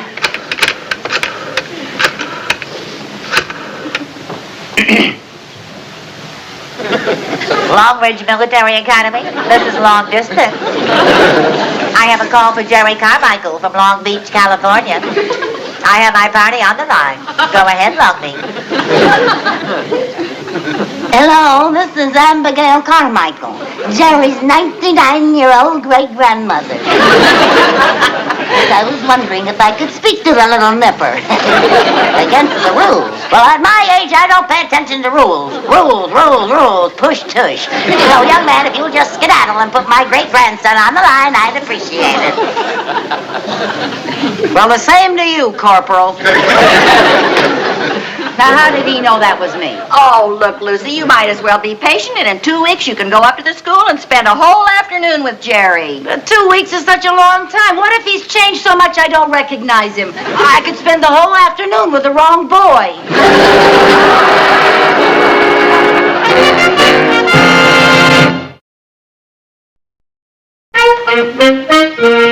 Viv, I finally found that picture of Jerry at the beach. Another picture? Don't you think you have enough pictures of Jerry around this room? Well, these pictures are all I have. These are my memories. Oh, Lucy, he's only been gone for 3 days. Well, it's easy for you to talk. You still have your Sherman at home. He hasn't answered his country's call yet. Oh, he's only gone to military school. He isn't overseas. Well, he might as well be overseas. I can't visit him, and every time I call him, they won't let me talk to him. Well, for goodness sakes, you've got pictures of him from the time he was 1 week old to 10 years. If you turn your head fast, he grows up right there. Well, thank goodness I've got these pictures. He's going to be at Long Ridge until he's a senior, then he's going to go to college, and then he'll get married. And if I know that wife of his, she'll never let me visit him. Lucy, get hold of yourself. Wonder where I should put these. Back in the attic where you found them. Never mind. I'm going to put them right there. Honestly, I'm surprised you didn't dig up a curl from his first haircut. Oh, would you like to see it, Bill? Oh, Lucy, you're just being ridiculous. Well, I don't care. I'm so worried about him. How do I know he's all right? Because he's in a very good school and they're taking very good care of him. Now you can rest. The mailman! That's the mailman! Good morning, Mrs. Carmichael. It's from Jerry! Oh,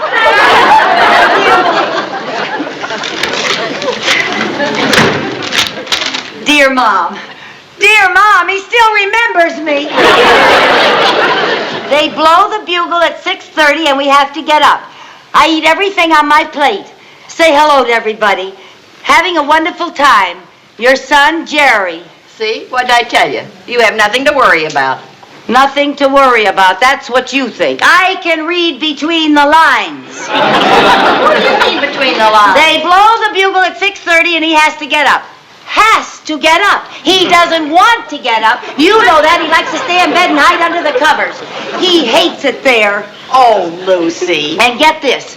I eat everything on my plate. You know he always leaves something. Why does he eat everything on his plate? Because they don't give him enough. They're starving him to death.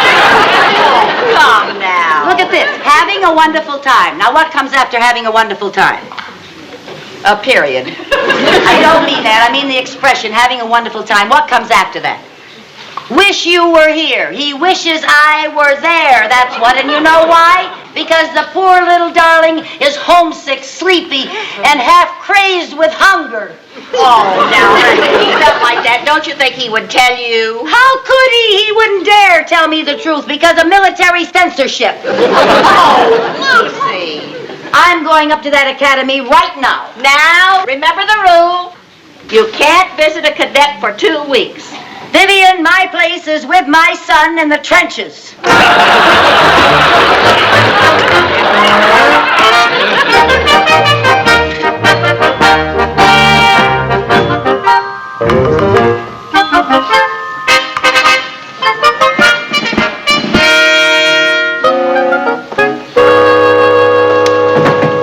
May I help you, ma'am?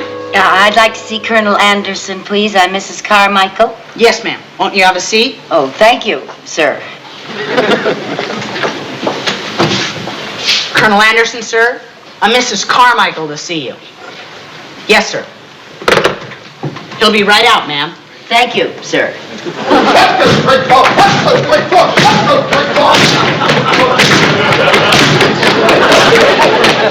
Have you declared war on some other military academy? Beg your pardon, ma'am? Well, those guns and the way you're dressed. These uniforms are for training maneuvers, ma'am. Oh, training maneuvers. Yes, ma'am. Oh. Clark, give this uniform to George Curry when he gets off sentry duty. Right.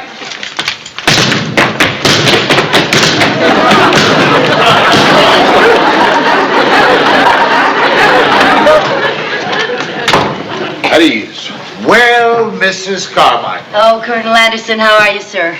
You know, I wasn't expecting a visit from you until 1 minute after midnight, 11 days from now. I know, and I'd like to say that that's a wonderful rule you have about parents not being allowed to visit for the first 2 weeks. Yes, we think it's a wonderful rule, too, and I'm certainly delighted you're in accord with our policy.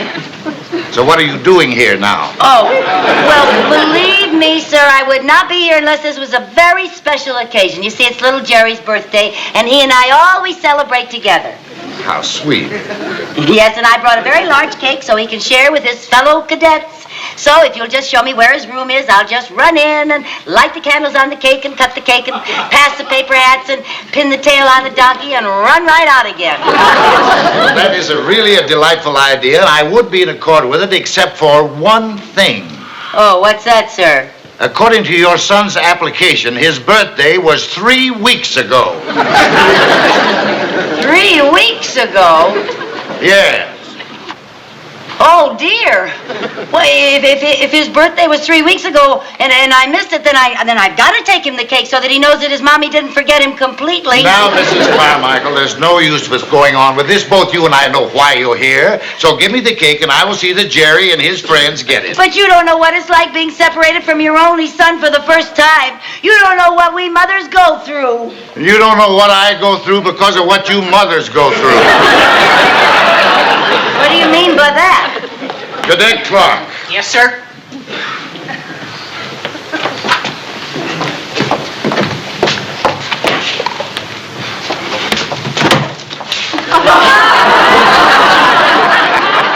We have homemade cake every night of the semester, thanks to Mother Love and a large freezer.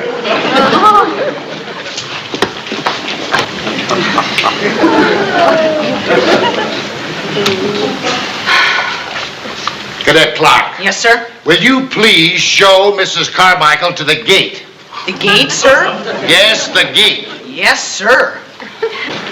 Goodbye, Mrs. Carmichael, and we will see you on the first visiting day. Yes, sir.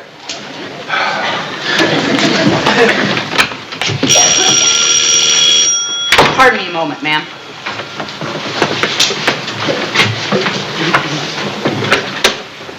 Reception desk, Cadet Clark speaking. Yes, sir. Uniform for the day is lower classman dress, intermediate classman fatigues, upperclassmen training maneuver uniforms. Yes, sir. Obstacle course training schedule of 1,300. Drill 1,400. No, sir. Only if it rains. No, sir. I don't think that'll happen. Roger. Yes, sir. I beg your pardon for the delay, Mrs. Carmichael. Oh, that's quite all right. Cadet Clark, Yes, ma'am? just so I don't waste any time when I come on visiting day, could you give me an idea where Cadet Carmichael is bivouacked or bunked or whatever it is you call it? Oh, he's in Wellington Hall. Oh, he's in Wellington Hall. Oh, I see. And just where is that? Well, go through these doors, across the drill field, and past the library. Oh, through these doors and across the drill field and past the library. Yes, ma'am. I see. Thank you. Oh, yes.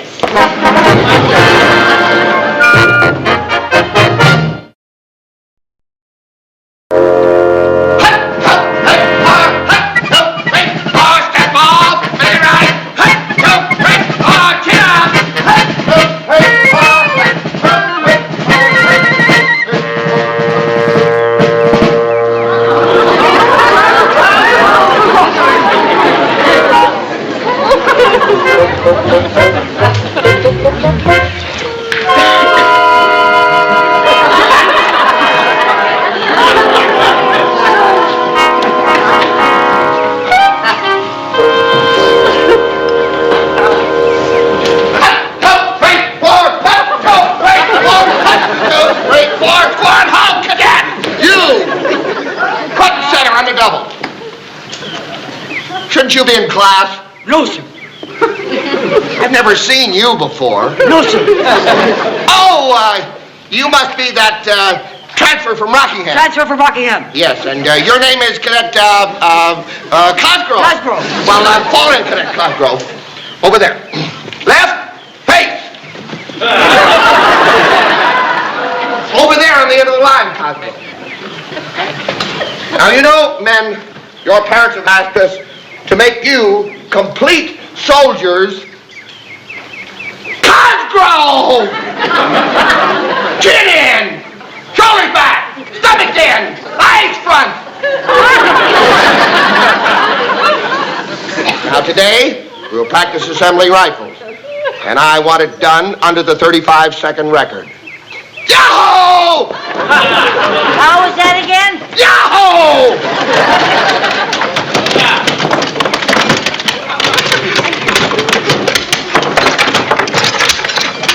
10 seconds.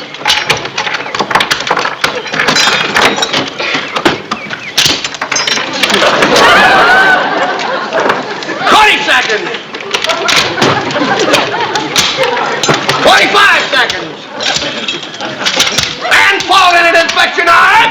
Let's go. Wait.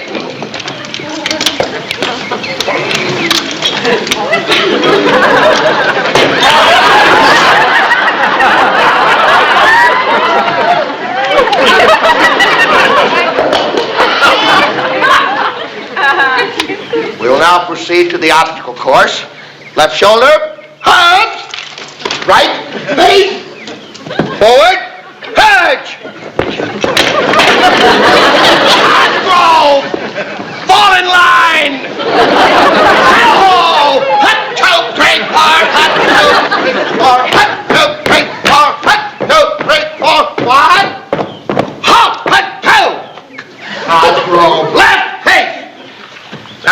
fall out and assemble at the obstacle course. Hi-yo, move there.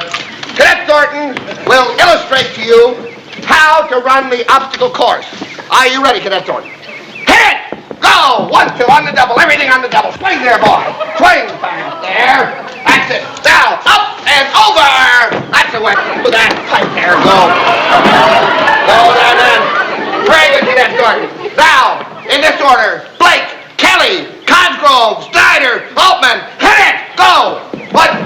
Fast, man. Fast, fast, fast. Fast, man. There you go. There you go. Swing it over. Swing it back. Swing it back. Swing it. Double time. Double time. Double time.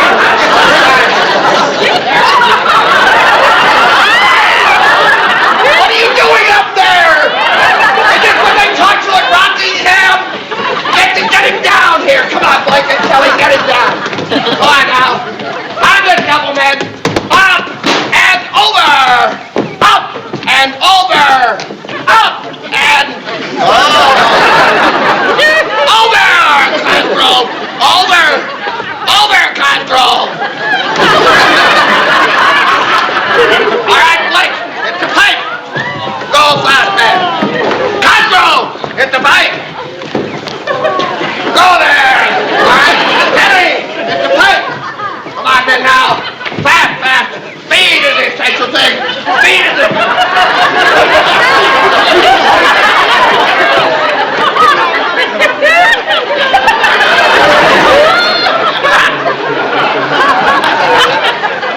Cosgrove. Ollie, oxygen free. I'm afraid I'm stuck, sir. All right, men. Disassemble the pipe. Stuck in the pipe.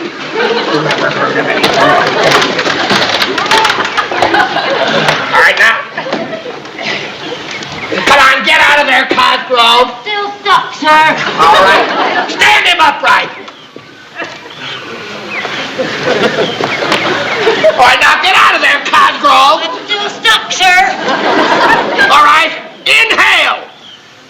Exhale. That ought to do it. Slip it off. Well, that's it for me today, man. All right, on the double. Everybody hit the showers. Oh, man.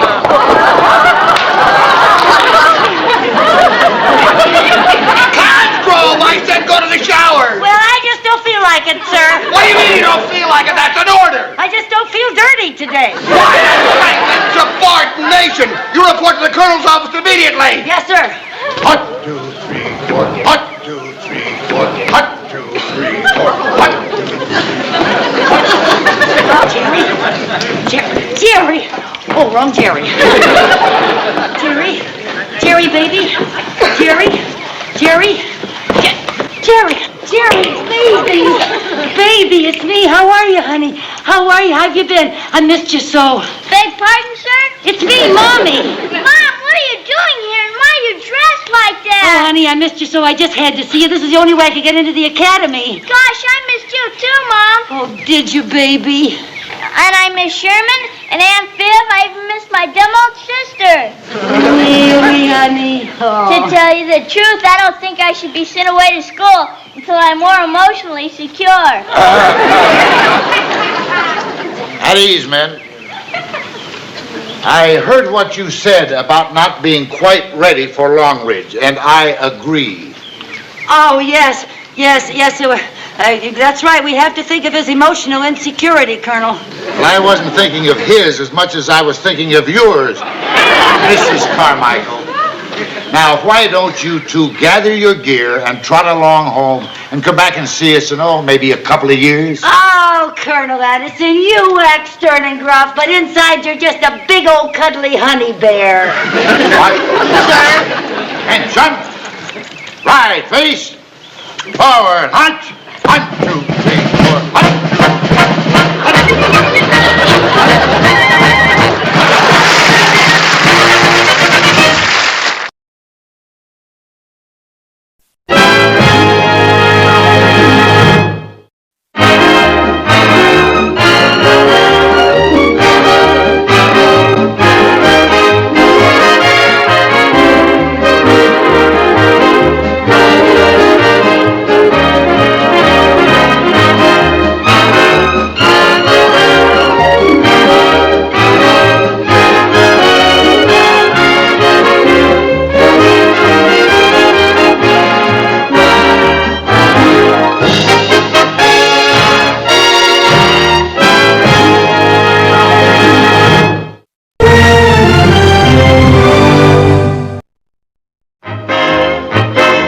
Lucy Show, starring Lucille Ball.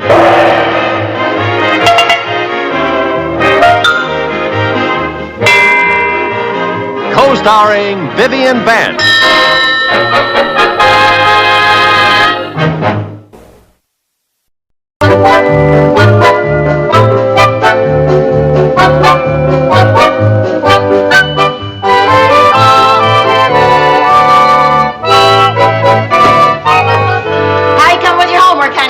Pretty good. How's the composition coming, Chrissy? Oh, pretty good. I only have to write about 200 more words. Yay, Milroy! Milroy, disco va! Mom, you look great. Oh, you must have been a wonderful cheerleader. Thank you. You gonna take that outfit to your college reunion this weekend? Oh, sure. I wouldn't be a bit surprised if during halftime at the game the crowd would insist that I get up and lead a guest locomotive. What is this all about? My graduating class is holding a reunion this weekend. You didn't tell me that. Well, I just decided to go this morning. And since I'll be going to Milroy in 2 years, Mom's gonna take me up to show me the campus. You didn't tell me that. What reunion is this, Lucy? What year did you graduate? I'm not going to tell you that either. Oh, gee, Aunt Viv, we're gonna have a neat time. Yeah. Hey, why don't you go with us? Oh, yeah. How about that, Viv? Why don't you? We're going to have a torchlight parade, and there's a big rally, and a game Saturday, and a dance afterward. Oh, I don't think so. I'd rather stay home. Why? Why don't you go and have some fun, Mom? Jerry and I'll be at Uncle Ned's, and you'll be all alone. Sure. What are you going to do all weekend? Well, to begin with, I'm going to sleep every day till noon. And I'm going to eat everything I like. I think for dinner the first night, I'll have a big plate of homemade fudge and a bowl of sauerkraut. Really? Come on. You'll have a lot more fun at Milroy. I defy you to top what I just outlined. Well, for one thing, we can go to the game and the dance with 2 cute bachelor professors. You topped it. All right, listen, if you're going to go, you both have to learn some of the Milroy yells so you can get into the spirit of the game. Sit down. Okay. All right. Now, this first yell I'm going to teach you is a wonderful one. It has 26 rahs at the end. Oh. I'll do it, and then you do it with me, okay? All right. All right, okay, gang. Let's give him the old Milroy axe. Give him the axe. Give him the axe. Give him the axe. Where? Right in the neck. Right in the neck. Right in the neck. There. Give him the axe. The axe. The axe. Give him the axe. The axe. The axe. Give him the axe. Give him the axe. Give him the axe. Where? Right in the neck. The neck. The neck. Right in the neck. The neck. The neck. Right in the neck. Right in the neck. Right in the neck. There. Yay, Milroy. Yay. Wow, wow, wow.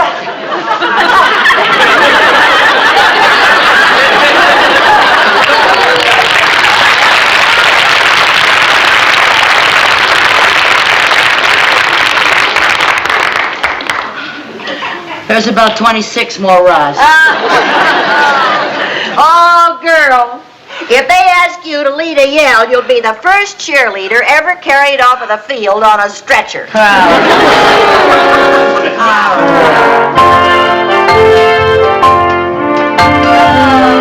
Chrissy, isn't this a beautiful campus? Oh, I can't wait to come here. And you know what? In the springtime, all these trees are in blossom. Oh.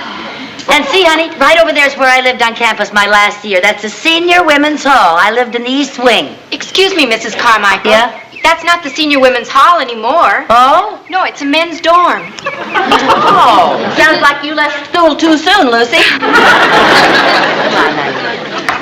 And right over there is Dean Bennett's house. Oh. And right now, we are standing right in front of the most famous landmark on campus. This is the Milroy Bell Tower, named after Zachary Milroy, the founder of the university. And usually... Oh, dear. What's the matter? Zachary Milroy's statue is up there. Well, who do you expect to find in the Milroy Tower? Leland Stanford?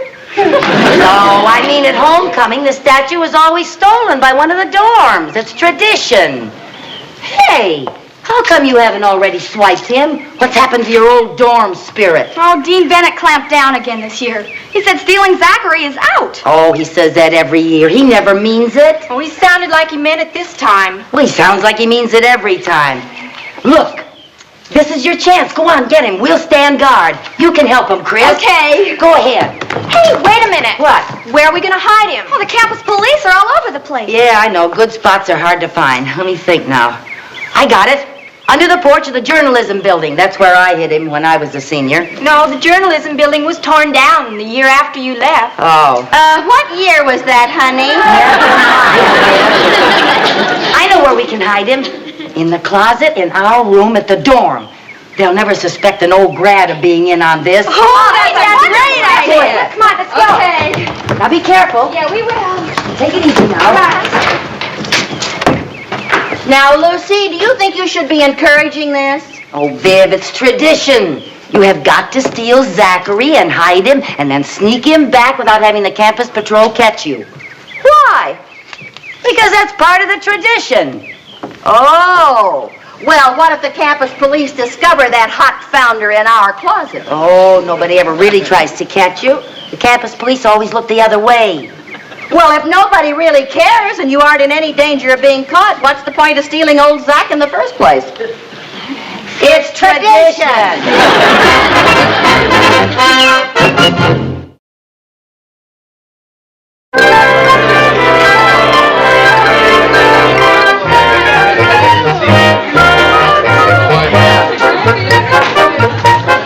Hello, I'm Lucille Taylor Carmichael, class of, Well, there's no point in whispering, dear. We're all in the same class. What year was that, honey? Never mind, Viv. Come on, go mingle. Find Chris.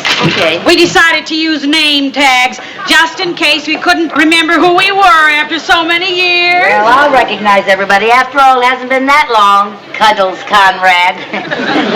Cuddles Conrad. Yeah, that's me. Oh, come have some coffee, Lucy. I'm so glad you could make it. Well, Lucy! Lucy Taylor, how are you? Well, hi, I'm fine. How are you? Dear son of a gun, you look even prettier than you did on graduation day. Well, let me tell you, you're just as handsome as you were back then, too, Howard Wilcox. Lucy, it sure is good to see you again. Thank Lucy you. Taylor, how are you? Hi there, how are you? Oh, long time no see. Yeah, long time no see is right. Oh, what a beautiful pom-pom. Thank you. Do you mind if I take a smell of your No, go pom-pom? ahead. Oh, thank you, Betty Johansson. Oh, I didn't think you'd remember me. Are you kidding? Not remember you? Do you remember me? Bill Lanson. Bill Lanson, how is Flo and your 3 lovely daughters? I married Alice and we have 4 sons. Lucy, you remember this? Oh, for heaven's sake. Oh, my gosh. Can you still remember how to play it, I Lucy? don't know. I haven't touched one in years. Let's see. My dog has fleas. It's in tune. Let's see now. La la la la. Ba ba da da da da da. Wa da da da da da. Ba ba ba ba ba ba. Has anybody seen my girl? If you should run into Mother to cover the birds.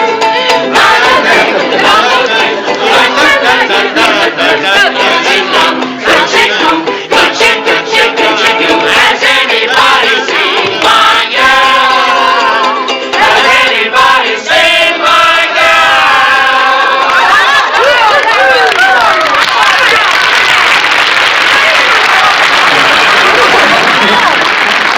Dean Bennett. Well, whom do we have here? Oh, Lucille Taylor, Yes. of course. Well, excuse me for looking at your name tag, but it has been a long time. Oh, hasn't it? yes, sir. It has been a long time. Oh, well. Dean Bennett, I have a message for you. Oh, thank you very much. Have you been having a good time? May I have your attention, please? Everyone. I have just learned that somebody has stolen the statue of our founder from the bell tower. Well, are they still doing that? Yes, they are. In spite of the fact that I have personally requested the student body to refrain from such childish pranks. But Dean Bennett, it's tradition. I'm all for tradition, but this is just nonsense. Well, I'm sure whoever took it will put it back, and that's all there will be to it. That is not all there will be to it. No. I intend to find out about this once and for all. And when I find out who has taken that statue, I intend to expel them. Excuse me. Oh, Mother, you and your bright I'm ideas. sorry, dear. I had no idea it would turn out this way. I may become the first co-ed in history to be kicked out of college while I'm still in high school. Now, look, don't worry. I'll fix everything. Now, look, Chris, you go on to the rally. I don't want you any more involved than you already are. Hey, come here. Now, listen. You and I have got to sneak Zachary back to that tower before somebody finds him in our room at the dorm. We can't put that statue back in broad daylight with everybody looking for it. Well, we can if he's wearing a top coat and a hat. Oh, yeah, he's wearing a top coat and a hat. All right. Wait a minute. Where are we going to get a man's coat and a hat? Well, welcome to our class reunion. May I take your coat and hat? Hey! Aren't you Art McQuillan? Well, that's right. How about that? I finally knew somebody. Gee, I'm glad to see you, Art. Well, I'm glad to see you too, Dorothy.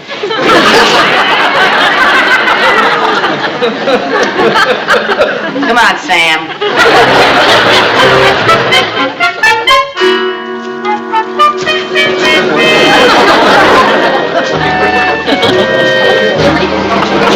Never been so embarrassed in my whole life. Carrying this silly-looking thing between us all the way from the dorm.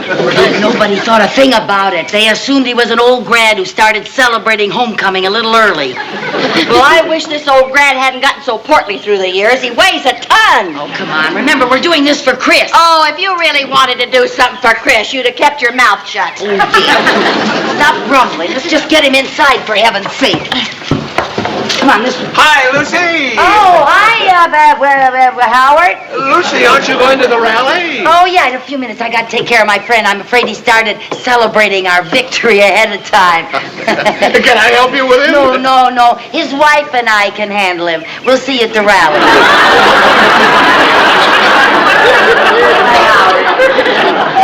His wife. You get me up here, you promise me a cute bachelor, and then you marry me off to this pigeon roost. All right. I couldn't tell him he was my husband. I graduated from this college. I have a reputation to maintain. Oh. Now, come on. Come on. Just stop grumbling. Come on. Oh, dear. Stop kicking me.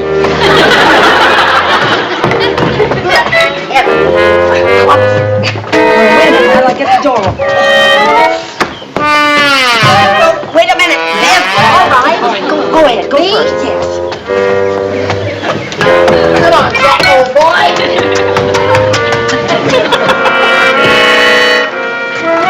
Ow. Don't go so fast, Viv.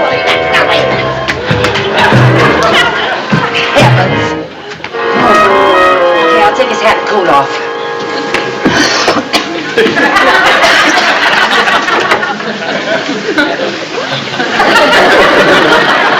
A circular staircase yet.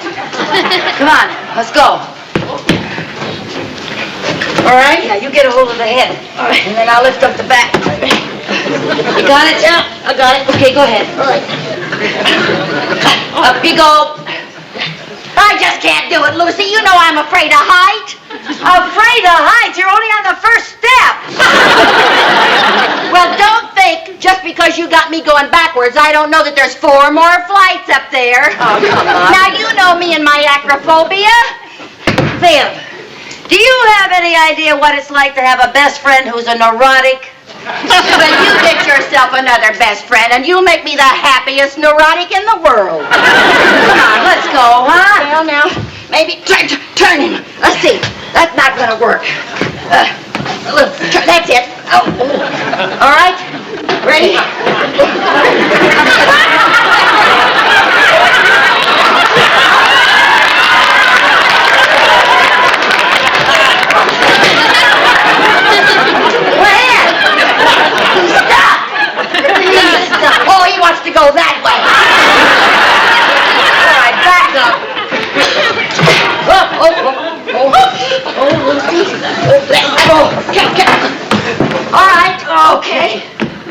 Up.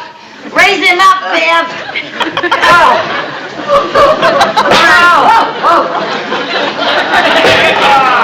Okay. All right. All right. Hold him there. Stop complaining. At least you got a man in your arms. Go ahead. I can't, Lucy. It's stuck again. Well, scrooch him a little. The other way. Well, you didn't say which way. You'll have to be a little more specific about your scrooching, girl. Oh, Lucy, so heavy. Oh, Viv. Oh, dear. Why did you have to go to a college that had a fat founder? I'll thank you to show a little more respect for our founder. Now, come on. Stand up, Viv, and get going. We're going to be late for the rally. Stand up. You can't do it sitting down.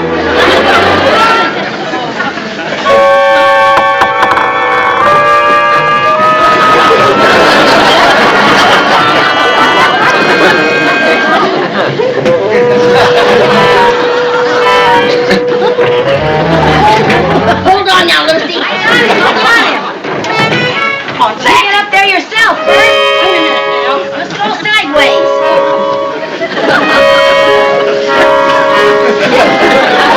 All the way. Hurry up, he's getting heavy. All right, hold on now. Just hold him right there. All right. Hold him right there. Got him. Okay. Come on. Come on. I can't. Oh. Oh, it's so beautiful up here. You can see the Lucy, it's so high.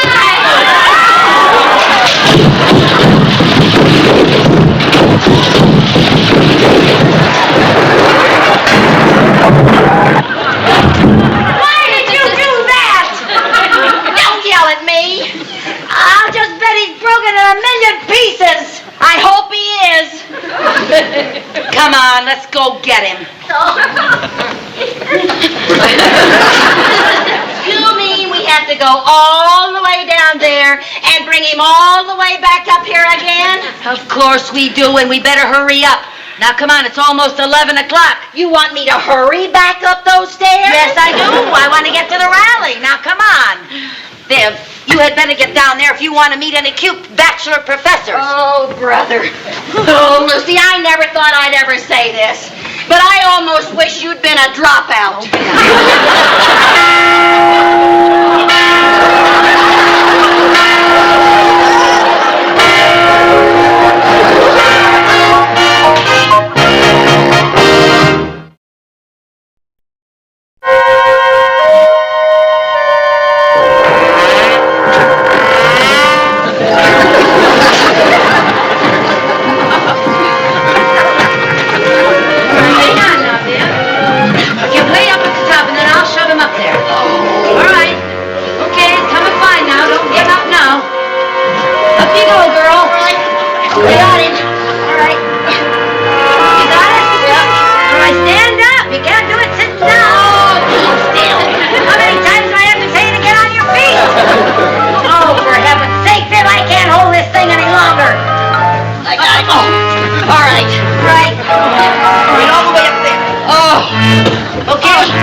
Come on. Go around the bell this way. We'll have to... You know, I spent more time with Zachary than I did with my ex-husband.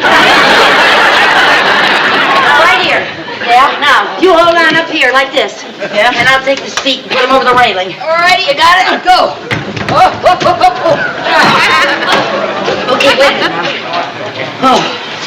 I'll lower him carefully. Watch out for his hand. Is he there? Wait a minute. Wait a minute.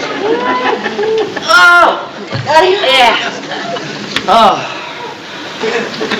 Mission accomplished. Thank goodness.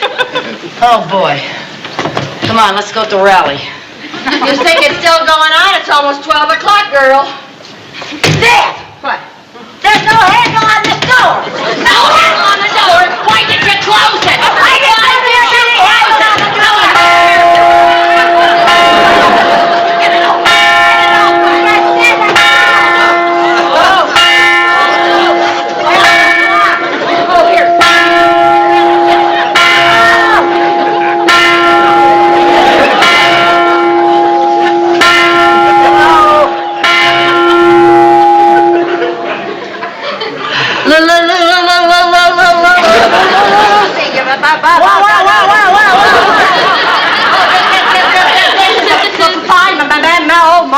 Let's not yell at each other. You yell over the side.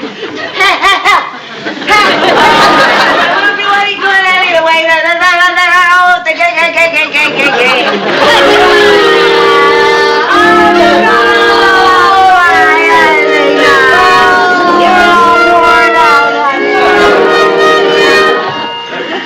Well, I must say it's been quite a weekend.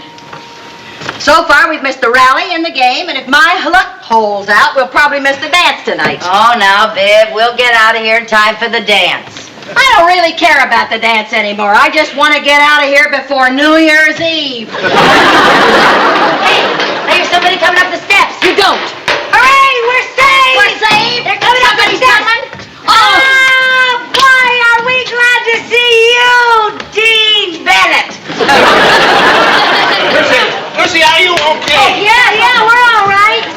Lucy, you missed a great game. Really? Yeah, we were worried sick. Oh, How did you know we were up here? Well, Dean Bennett suggested that you might be up here. Oh, now look, Dean Bennett, please, you, my daughter Chris and her friends had nothing to do with this. I did it all by myself, so go on and expel me, have my diploma revoked. You can't touch me. I went to Kansas State. Now, let's not get hasty. After all, somebody might wonder how I got a hunch that this was where you were. Yeah, come to think of it, how did you think to look up here? Well, when I was in school and stole the statue, there wasn't any handle on that doorway either. You swipe Zachary! If you don't tell on me, I won't tell on you. Is it a deal? It's a deal! Oh, that's wonderful! Hey, what are you all doing up here anyway? Lucy, we haven't sung the alma mater yet. Yeah, and we wouldn't sing without you to lead us like you used to. You want me to lead you? Let's sing it now, Lucy. No, I haven't done it for... Oh, no, I had no idea we were going to do that, so I'm not...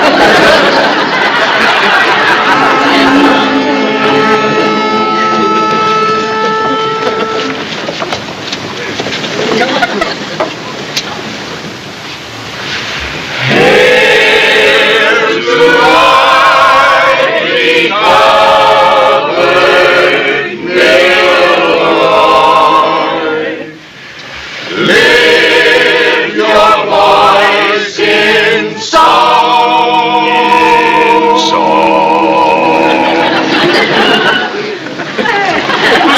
We will never forget you, Milroy. To you belong.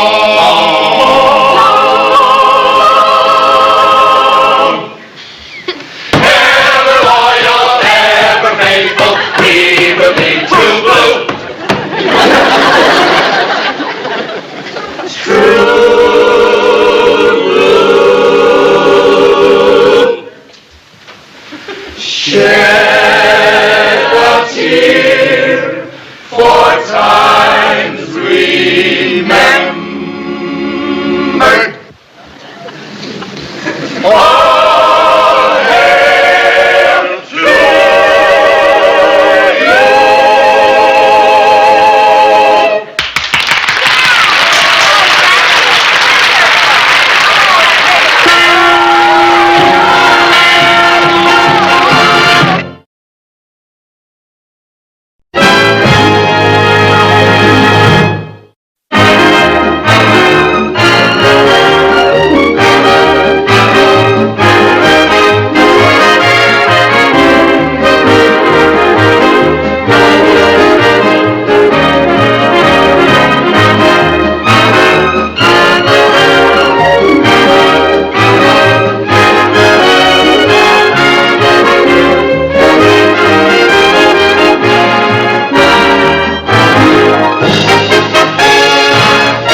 Lucy Show, starring Lucille Ball.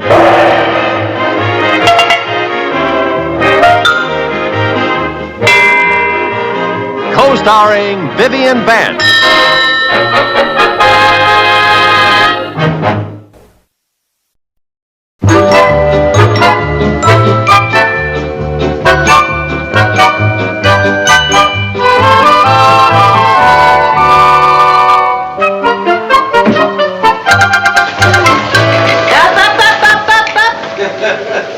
Where are you fellas going?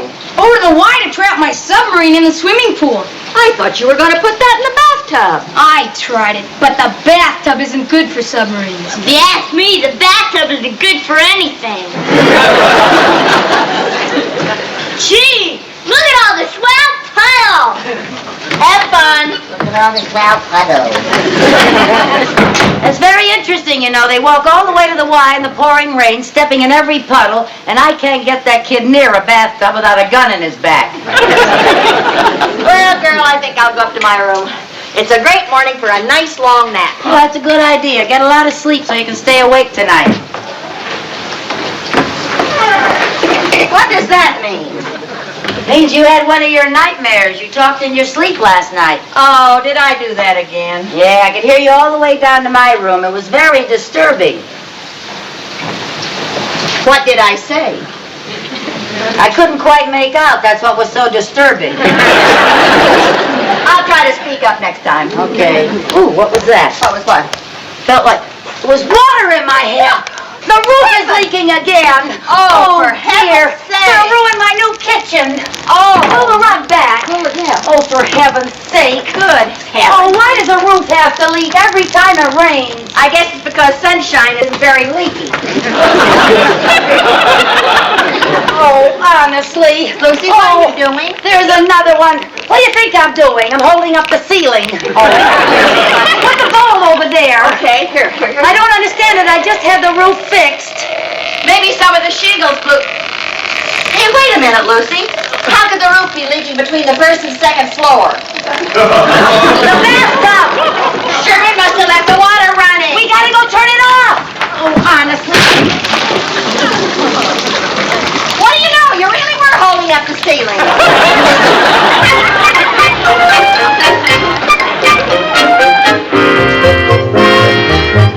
Hurry up, Viv. I'm hurrying as fast as I can. Mixing plaster isn't exactly like making a cake, you know. I still don't know why we're doing this. Amateurs just shouldn't attempt a job like this. All right, now, Mr. Peterson told us he charged $40 for this job. But we don't know a doodly squirt about plastering. Okay, Viv, it was your son who let the bathtub run over, so you pay the $40. You know, the more you talk, the more we know about plastering. I thought you'd see it my way. You know, Lucy, if you ever give up your career in plastering, you can take up blackmailing. Never mind. Okay, it's ready. My opinion, which isn't worth anything, it's ready. That looks pretty good. Pretty good? It looks so delicious, it's all I can do to keep from licking the bowl. Oh, come on. Ready? Yeah.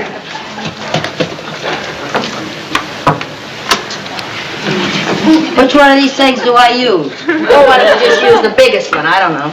All right. All righty, Viv. I'm not going to eat it.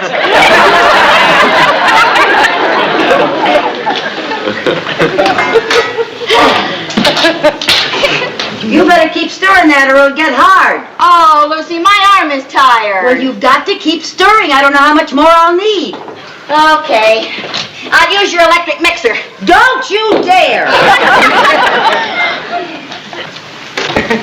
Well, let's see now.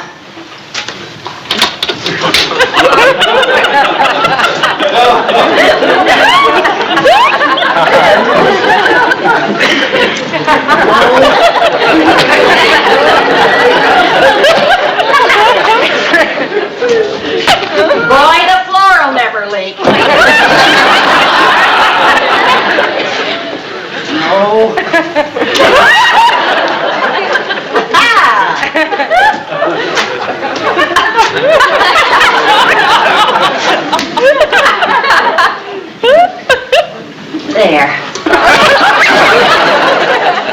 Oh, nice going, Viv. What did I do? Well, obviously you put too much water in it. Well, I can't imagine how that happened. I used an old recipe of my grandmother's. All right, let's not get nasty. Just put in some more plaster. Okay, come on, try this. Okay.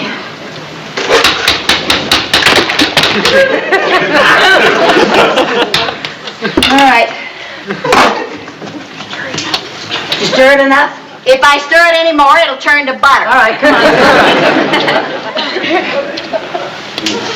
Give me some more. A little bit more. Come on. Yeah, that's enough. Okay. There we go. Thank you.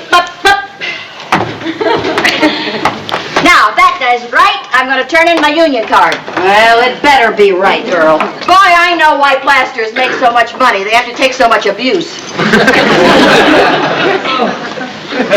Well, here goes.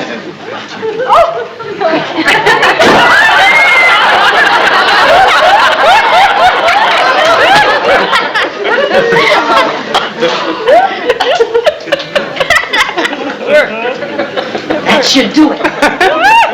Oh, congratulations, Lucy. Michelangelo couldn't have done any better than that. Don't let it hear you. You just saved $40. Come on, let's clean up this mess. You take those buckets out. Okay. Don't slam that door, girl.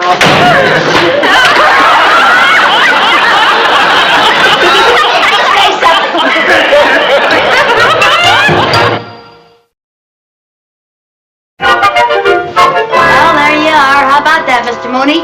Excellent. That's a beautiful job. You know, when you told me you were going to repair your ceiling yourself, I thought you'd lost your mind. But I was wrong. That looks splendid. You know, Peterson would charge a fortune for that. He did. Peterson did that? Yes, but before you look at the bill, I want to tell you something. Come here. No. Now, look, Mrs. Bagley's taking a nap in the living room, so when you yell at me, would you please yell quietly? Now, why would I yell at you? Well, every time I show you a bill, you yell at me. It's tradition with us, so here, go ahead, yell. Mrs. Carmichael. What was that for? Well, I thought you were going to yell. It was sort of a leftover flinch. Why should I yell? This is perfectly clear-cut. Since it was her son who let the water overflow in the bathtub, this bill will have to be paid by Mrs. Bagley. Oh, well, I'm afraid you don't know Mrs. Bagley. She has a strange quirk. She thinks the landlord should pay for all repairs.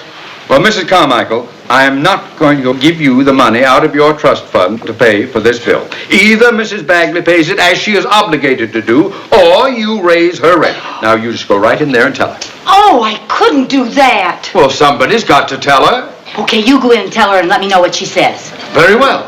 I'll go and tell her. Oh, no, you... Oh, no, you should do it after all. You are the landlord. Well, you're the executor of my trust fund. All right, we'll go and face her together after you.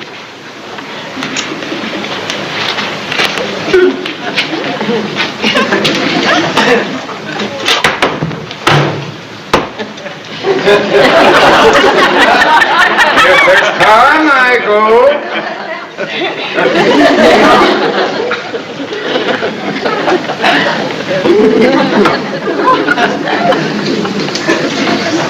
Well, it doesn't make a difference. You don't believe things like you don't believe me? Ask Lucy. Yeah, Lucy, that's exactly what she thought. Didn't make no difference to me, though, one way or another. She's having a dream, and I hate to interrupt. Let's come back when she's awake. Now. My dad, boy Sherman. There's my boy Sherman. Make it that. Viv, honey. What, huh? Hey. Oh, Viv. Huh. Oh, hi, Lucy. Hi, dear. I want to ask you a little something, honey. Yeah, what is it? You wouldn't want me to raise your rent, would you? No, I wouldn't. Good night. Well, I asked her. Yep. Mrs. Bagley. Oh, Mr. Mooney. Oh, what are you doing here? Mrs. Bagley, as of the 1st of the month, your rent will be increased 20% to cover the cost of repairs for the kitchen ceiling. Oh, no. The landlord is supposed to pay for all repairs. Yes, she's right, Mr. Mooney. Go back to sleep, honey. Let me put it this way, Mrs. Bagley. You have a choice. Either you will pay the increase, or I'm afraid I will have to have you evicted. Evicted? From the Latin evictus. Meaning to be asked to leave the premises, by force if necessary. But Mr. Mooney! Business is business. Well, Mrs. Bagley, what do you say? Phooey. Phooey? From the Latin, phooey. Meaning that's what you think. I have a lease. She's right, Mr. Mooney. She's got a lease. Sorry to bother you, dear. Go back to sleep, honey. Just a minute. If you will read that lease, you will find that it says, and I quote, when landlord makes property improvements, landlord has right to raise tenant's rent. He's right, Viv, dear, and if you'll stop to think about it, I haven't ever raised your rent in all these years. Ever. No, you haven't. No. Because the rent was so high when we started, you didn't dare charge more for that crummy little room. Crummy little room? Why, you've had the use of the whole crummy house. The whole house. You were right the first time. Well. I thought you were a friend of mine, but you're nothing but a landlord. Well, you're nothing but a tenant. Is that so? Yes, that's so. Ladies, please. Now, Mrs. Carmichael, will you get the lease so we can act civilized about throwing her out? Well, I don't exactly have the lease. I have the lease, and I'll be very happy to get it. Pardon me, please. And just why don't you have a copy of the lease? Well, we only bought one. We were both going to live in the same house. We didn't see any use in wasting 50 cents. Here we are. May I? Now, let's see. Ah, yes. Here we are. In event lessor improves, remodels, or repairs premises, lessor has the right to increase rent of lessee. Further, at lessee's option, all past rents paid by lessee to lessor for 5 years from the date of this contract may be applied as down payment toward purchase of premises herein described, and further, oh, good grief. What does that mean? That means that if I desire, as of now, I can own this house. You wouldn't. I am the lessee, and I so desire. But you wouldn't take my own house away from me. Oh, Mrs. Bagley, that is a little high-handed. Oh, I'm so sorry, Mr. Mooney, but business is business. But what about me? Oh, I'll be happy to have you stay on as tenant. A tenant? At the same rent that I've been paying, plus 20%. Oh, now, of course, if you don't care to do that, I can always kick you out. Kick me out? Goodbye, Mr. Mooney. I'm so glad that you dropped in to read to us. Well, Mr. Mooney, I hope you're satisfied. I just can't believe it. We've lived together for 5 years, and now she does a thing like this to me. I want my house back. No, don't cry. Crying isn't going to do anything. Well, I don't like that. Wait a minute. Did you say 5 years? Yes, 5 years with that viper in my bosom. She has been living here for 5 years, and the lease is for 5 years. Maybe the lease has expired.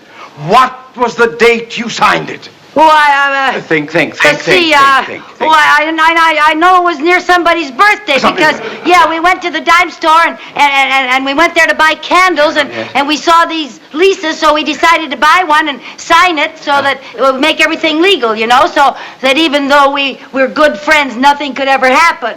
That's a laugh, isn't it? That's a laugh. Now, What? the date. What date? The date. Whose birthday was it? Oh, it was I don't remember. You don't remember? No. Birthday cake? Cake? Was there a cake? Yeah, there was a cake. There was a cake? Yeah. Ah, and what did it say on the cake? Happy birthday. Happy birthday to... Happy birthday to... I don't know. Oh, happy birthday, happy birthday. Candle. Birthday party! There was a party! Yeah, there was a party. There was a party! Yeah, there was a party. And you were there! Yeah, I was there. A lot of people were there! Yeah, there were a lot Everybody of kids, there! a lot of candles. And you bought the candles Yeah, to put we on the had cake. those- And you yeah. lighted the candles, Yeah, we and had they were light on the candles. cake, They were and on the the cake cake. was all bright. Yeah, Now, yeah. can you see the cake? Yes, I can see the cake. Good! Yeah. And on the cake it says, Happy birthday to... Sherman! Sherman! It was Sherman's birthday. Sherman's birthday! Yeah, it was Sherman. When is Sherman's birthday? Day after tomorrow. Day after tomorrow! Yeah. And when did you sign the lease? 5 years ago.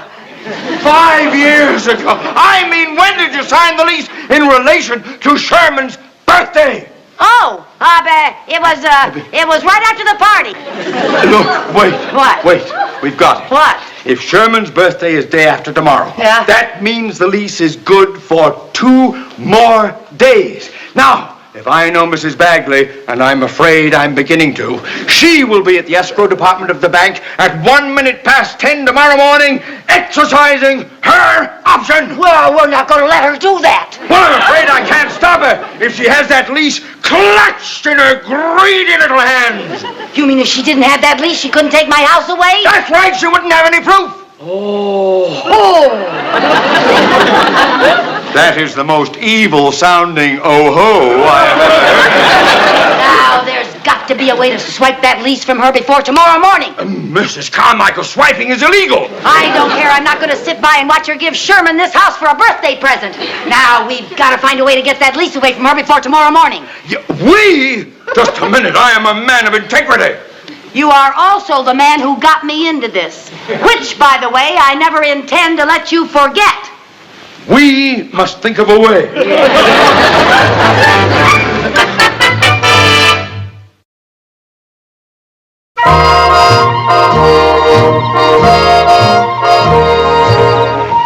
Come on, hurry up. Yeah, come on, give me the pole. Yeah. Okay, I got it. Come on. Quiet. Did you make it all right? Yeah. Oh, is this a thing for a grown bank president to be doing? Oh, come on. Nick, be careful. I still think this is the craziest scheme I've ever heard of. What's crazy about it? Maybe it'll work. You said you were an excellent fisherman. Catching trout in a stream is one thing, but fishing for a lease with a magnet through a window is something else again. Oh, come on. Reel it in. That's Oh, for heaven's sake, that magnet sticks to everything. Yeah. Hope it sticks to that lease. Oh, I can't get it off. No? No, you'll have to climb out there and get it off. Me? Yeah. Take it easy now. Don't make noises. Just come on. Hurry up. Okay, thank you.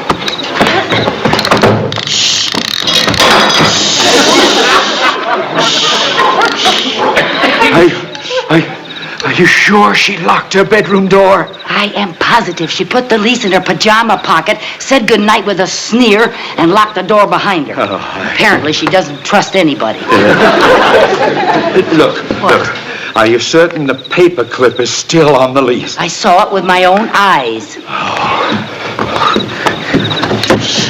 Don't rush me. Oh. Take it easy and be quiet.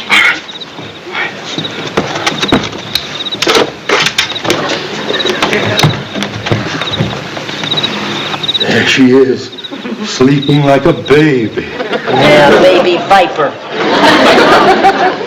Over there? Shh. Don't make so much noise.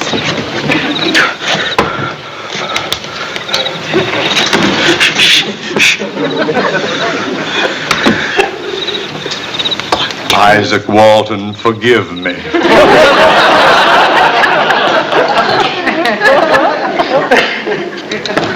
Don't rush me. Wait a minute. Wait.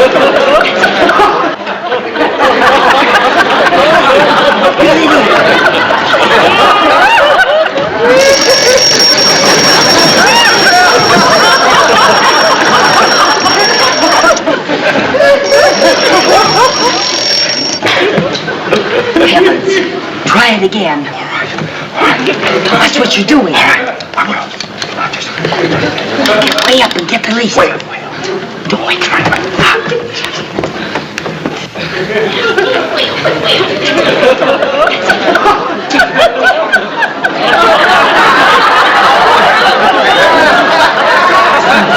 You are. You do better with worms. Well, it's a good night for it. They're certainly biting. For heaven's sake, this time go after the lease, will you? Oh, how would you like to try your luck? Well, I couldn't do any worse. All right.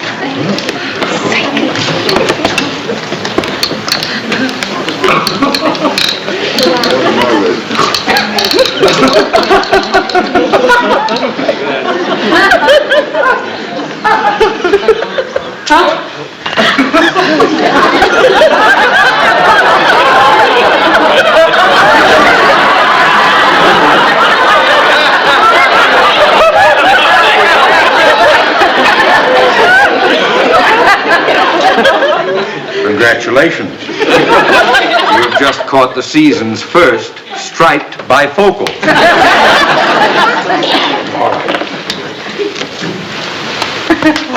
What you got? Yeah, what you got? What you got?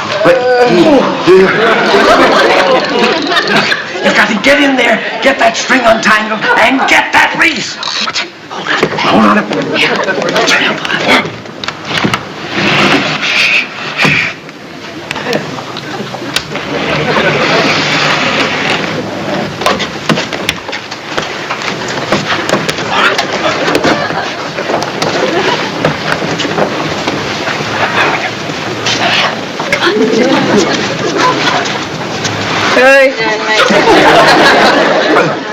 To me, I couldn't care less, really, no. She's talking in her sleep again. Look at my pretty balloon. It's very pretty, Viv. What are you doing? I'm gonna sneak inside her dream and talk her out of letting go of that lease. What else? Oh, I was a fool for asking. See the pretty balloon? Viv, honey, can I have your balloon? No, it's mine. But it's such a pretty red balloon. It's blue. Anyone can see it's blue. It's a very pretty blue balloon, Viv. Please give it to me. No. I'll tell you a little secret, Viv. All my life I've wanted a blue balloon. Oh. I'll tell you a little secret. What's that, honey? I've been awake ever since you two came up on the roof.